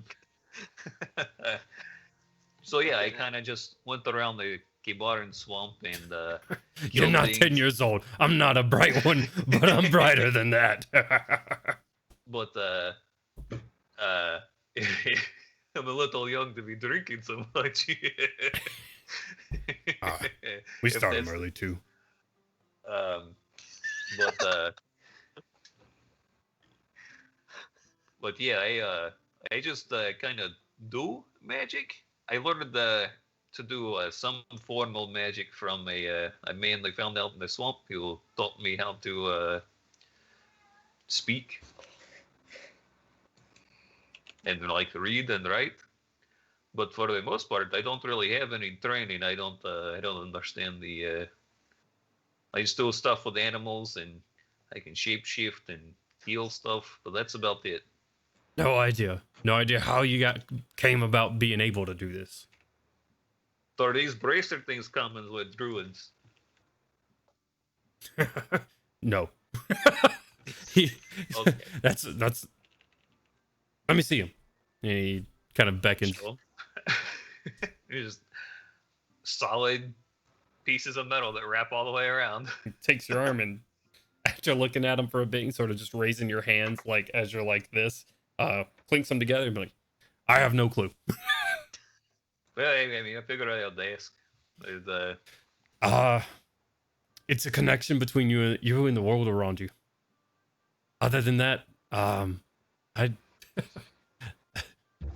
you've stumped me as well. all right. Well, You could be a gatekeeper. I don't know. I what was a about to say, gatekeeper is. aren't you going to talk to more powerful druids? Norgog? Yeah, I am. Artyom, you might want to go with him. They might be able to answer some questions.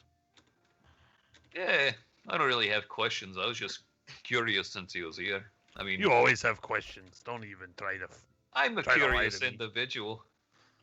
There is a druid place in Sharn. You can talk to people about what a druid is. I mean, you could talk to my people, I suppose. But yep, why not? Sure. Yeah. I can bring you Well, I along mean- and we could talk to them. Only if it's not an inconvenience or whatever. I'm going to talk to them anyways. All right. They're in a city. Sounds like- It's a bunch of druids in the middle of a city. They have time to twiddle their thumbs. Okay. I'm surprised druids. want to Wait, spend do so all- much Policies time in off a his city. drink. Is that why I don't like cities? Because I'm a druid? Is that what's going on? I don't really like going around to any towns and stuff. It may just be a personality trait. Okay, But fair enough. To be fair, I'm not a fan of them either. People consider me rude. Yeah. You seem pretty like a pretty fun guy to me. Pours another drink. Exactly. Like bottle with mug. Throws it back again. Okay, so All right, then I see we're having some beverages. I'm pretty much done with what I have to do for now. It kind of looks back to 2 little potted jars of freshly poured candles. It looks like we could possibly get some supper in. Yes, that sounds amazing. Ah, yes. very well. Dinner. We are stocked up with food. They didn't have many items here, but some different things. So let's hope we enjoy it. And he goes back and he's going to start cooking you guys some dinner. Erish, real quick. Yes, sir. I know it's probably going to be a no. Any kind of drugs? You ever taken them? Topic of conversation.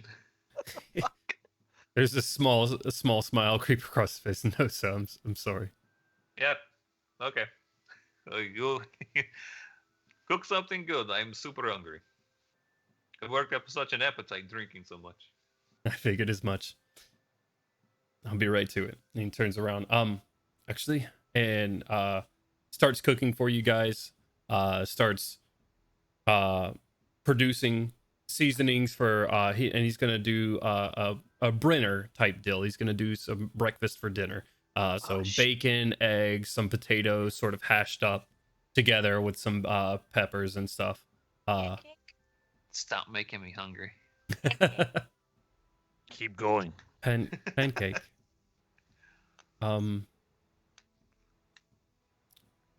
Just for you. Continues on making dinner, hands out plates and stuff for everyone. Of just bacon and some sausages and peppers with potatoes and stuff. Crowley, you hear a slight at your door.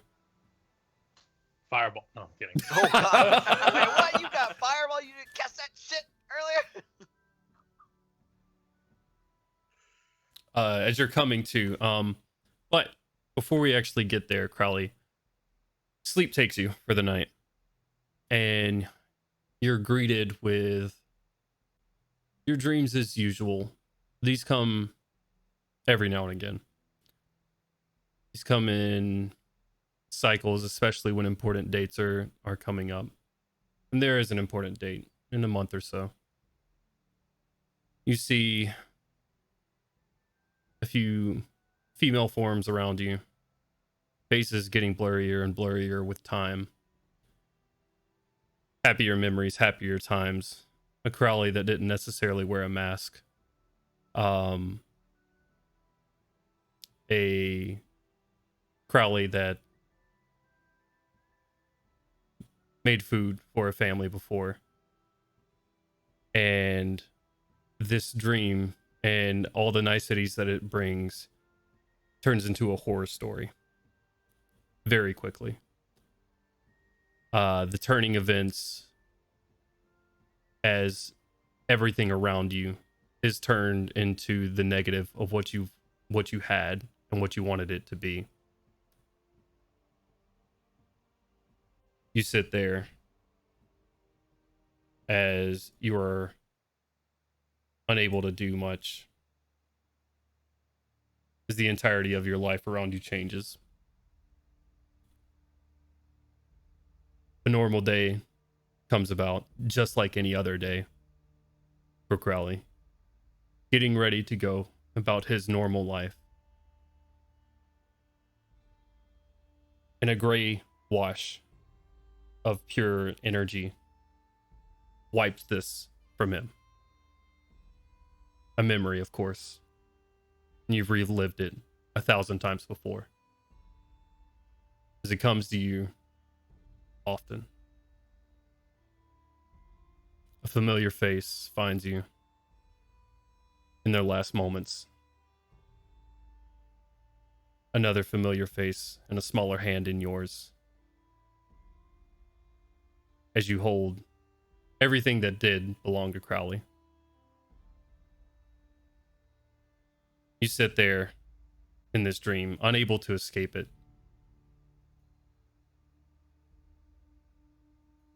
No matter how hard you try to get up, no matter how hard you try to change what's happening in the dream, they feel lucid every time, as if you could at any moment stand up and stop this. And you fight hard to do so. Screaming out every time, because you know what's coming right before it does. You sit there and scream at the void. And then that's all that's left.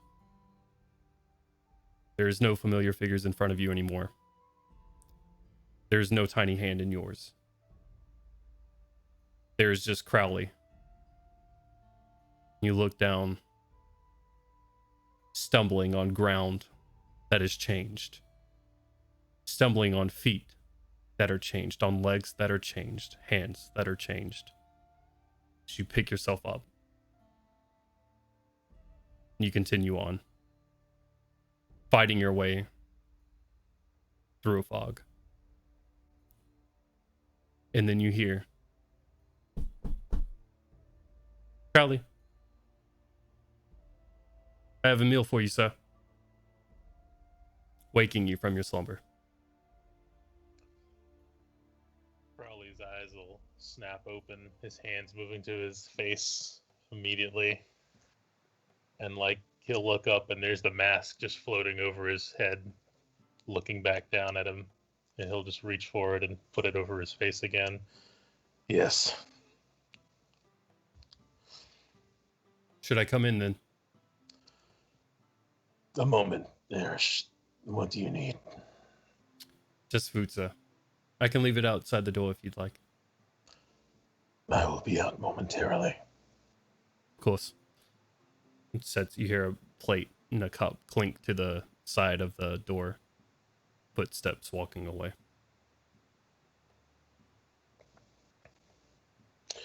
Crowley's gonna just stay in his bed for like, a couple more minutes, his hands rising underneath his mask and wiping away the sweat and tears that are, just familiar to him before pushing himself up and going to take his meal. Okay. The rest of you, as you continue your night on, drinking and having Brenner, Kaushik, Eris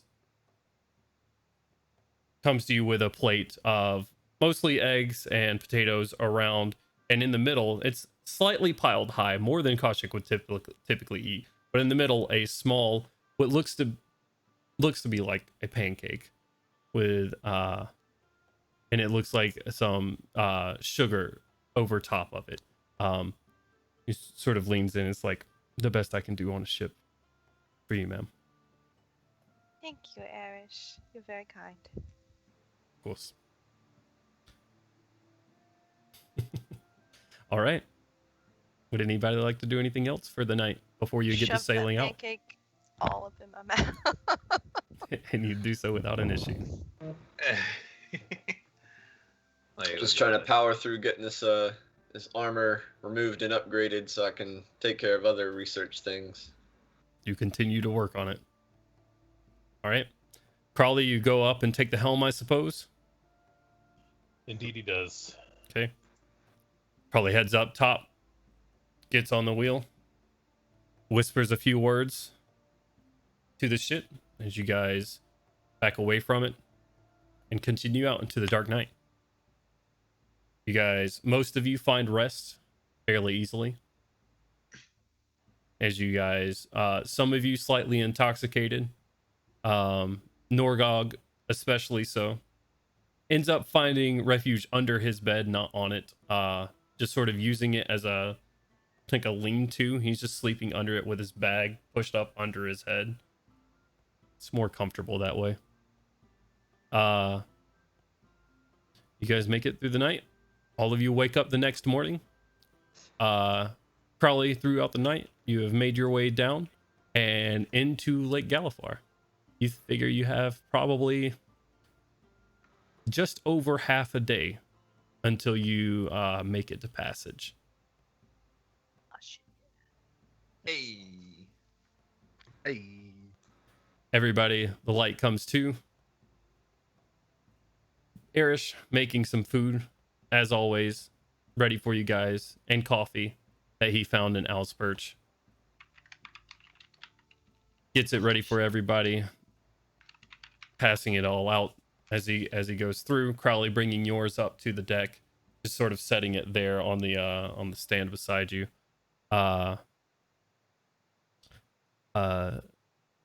We're doing all right, sir. Crowley's just kind of like staring off, and I'm all right. Why do you ask? I suppose no reasons. Enjoy your breakfast. He just sort of turns and walks back down below deck. Is there anything you guys would like to do? You guys, it's probably about 10 o'clock in the morning now as everybody's sort of getting ready and getting done with their breakfast and they're done cleaning and all this good stuff. You guys probably have until about 6 or 7 this evening until you get to passage. So you have quite a few hours on the ship, and solid land, will be nice. Owl's Perch was nice. It'll be nice to be back off the boat Nice as Easter. for a while.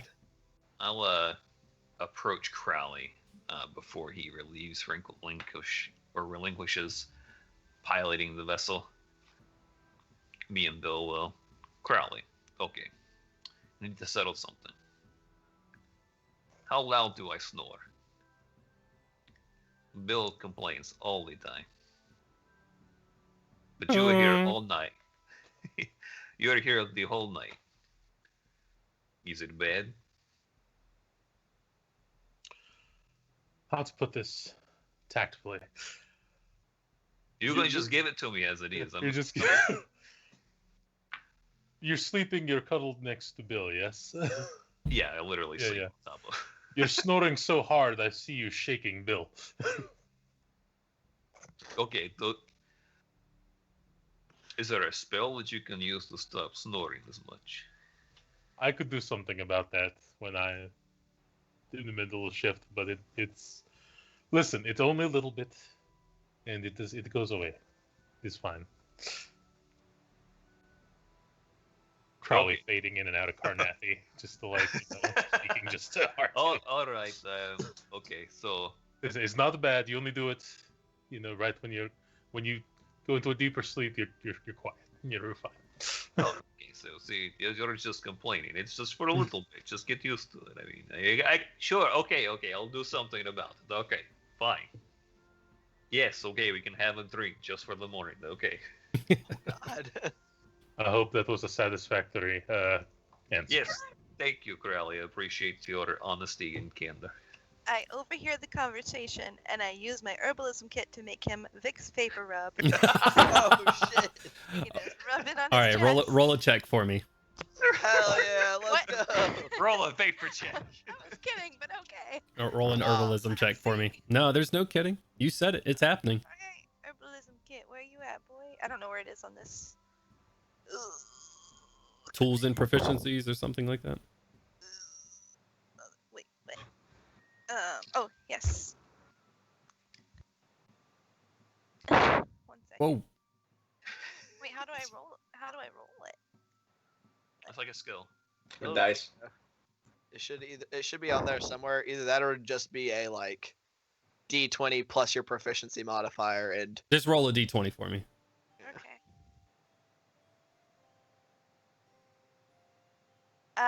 18 on just a d20. Hey. You get some. Good. Yeah, that's pretty good. You get some. Some like mint leaves and menthol type stuff. Crush it up in your mortar and pestle. Get it going on, and then you can put it in a small container for Artyom. This just thick white creamy paste for him. Huddle up. Just walk by him and toss it over my shoulder at him. Keep walking. The flare. Can deal with it, glasses. This smells amazing. What is this for? And I just kind of rub it on my beard a little bit. For future reference, rub it just on your chest should be fine. It should help your Artyom, passage, and you can breathe a little easier at night when you're sleeping. Yeah, just taking big nasal breaths.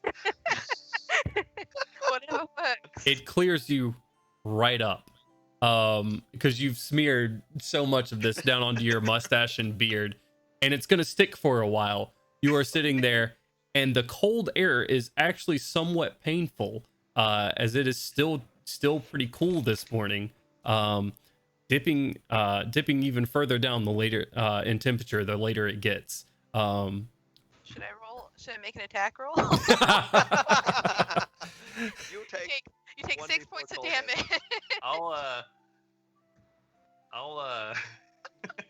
I'll probably sit there with it on for a couple of minutes, giving weird looks to Bill every now and then probably move over to the cleaning stall and at the back of the just kind of stick my head over okay, get this shit off of me. Without an issue, you see this stuff lift off of your beard and right off the back of the boat into the water. That's probably gonna kill a fish. Oh dear God! I don't know how this thing works. That's awesome. It's completely natural. It won't hurt the fish. Don't worry. I don't know about that one too. I feel like arsenic is natural. It is. Ooh. Arsenic Is kills. Yes. Oh. Nothing natural is Uh-oh. bad. Yeah. Yeah. Medicinal tiger chomp. Well, she's Stacy said, "Make sure not to touch your eyes." Artyom. Well, nobody told me this. Oh, Okay. I mean, no. you touched the stone, so it would have gotten anything that was on your hands off. So you're good. Yeah. She told you to tell him, Koshik. What were you saying, Milo? for Milo's part. Before we push back off into the open river, sea, It's however you describe Lake. the area we're at, would go shopping, trying to get more like vials, testing coins, and stirs, so he can be messing with those samples. Boy, we have been gone. Yeah, you're in the middle of a river right now. Well, I thought you said we had till 6 in the. You till 6 until you get to where you're at. Oh, okay. I misunderstood. I thought you were saying Where we you're weren't going. kicking off until 6. Never mind. No, We've Crowley been gone. Crowley set sail in the 9 p.m. You Gotcha. wake up Okay. and Yeah, no, you I- are down the river currently. Mistracked that info. We're good. Never mind. Okay. Anybody else? Continue. I'm good. Milo? Oh, I'll be, I guess, trying to get that last little chunk of my armor off. Okay. Roll a tinkering check for me. 16. You continue to try, and it is still on. Roger. You're not getting those boots off. Your feet stuck. Okay. For Gandalf's part, he's actually, for at least a little bit of the morning, he's gonna go up. He's gonna go up onto the deck with like just that new sword he got. Gonna go up there for like at least like an hour and a half, and take like up a more like formal stance than what anybody else has seen him do up to now, and basically go through like forms with the Dragon Slayer longsword. Kind of Okay. get a feel for it since he has not used it previously. You step into the battle beam and Sure. swing this. Oh, I mean, that's where it is. It's on the front of the ship. Unless you want to practice this immediately behind Crowley. Oh, no. Yeah, Okay. so up in the battle beam. You step into the battle beam and swing it around a bit, and then take a stance with it. Start going through old memories. It's been a while since you've done this. It's been some time actually, and the repetition brings you back to a state of just habits you've built over the years, and it feels good to kind of fall back in this. Like after you've taken a sort of a hiatus from healthy eating and exercise, and you just get back into it that first time. It's good. It reminds you of something that makes sense to you. And over the hour, you do become attuned to the Dragon Slayer longsword. Did you guys make your way? Unless there's anything anybody else would like to do. Going once. No. Going twice. I'm I occupied. mean, if you want to keep asking us questions, we'll go on 8 o'clock. Well, I'm just making sure.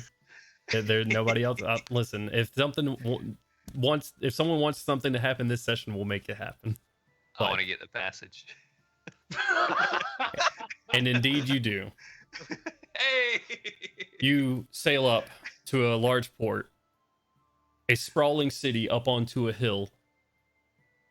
As the night is falling, Crowley and anybody else above deck, as each of you come up a deck just to see passage and the dotted lights all across the city, and then you see a spark of blue energy in the distance. Melgrim is probably the only one that can see this, because at this point you're probably about 3/4 of a mile away. But in the distance, you see a spark of blue energy just out of sight from right here. From passage. Melgrim, you would recognize this as a lightning rail. You guys are pulling up, and you see this a couple of more times in and out into the city. As you pull up to the city, Crowley, slowly making your way into the dock and slowing the boat down. You look at your glove. A snowflake lands on your glove and melts. And that is where we'll end tonight's session. Thank you so much for everybody tuning in, and thank you guys for playing with me as always. Hell yeah. I had a hell of a blast. You This- are most welcome, Jones. Thanks, man. Yeah. Don't you ever forget our kindness for doing something. Yeah, you better not forget. I will not. I always have such a blast. Thank you everybody for tuning in. This will be our last episode for the year. We will be back January 2nd, right after the new year. So make sure you join with us. But we'll be skipping next week to spend some time with families and whatnot out of town or whatever we have some plans to do. So have a great holiday. Much love to everybody watching. Thank you so much, Stacy. Happy holidays.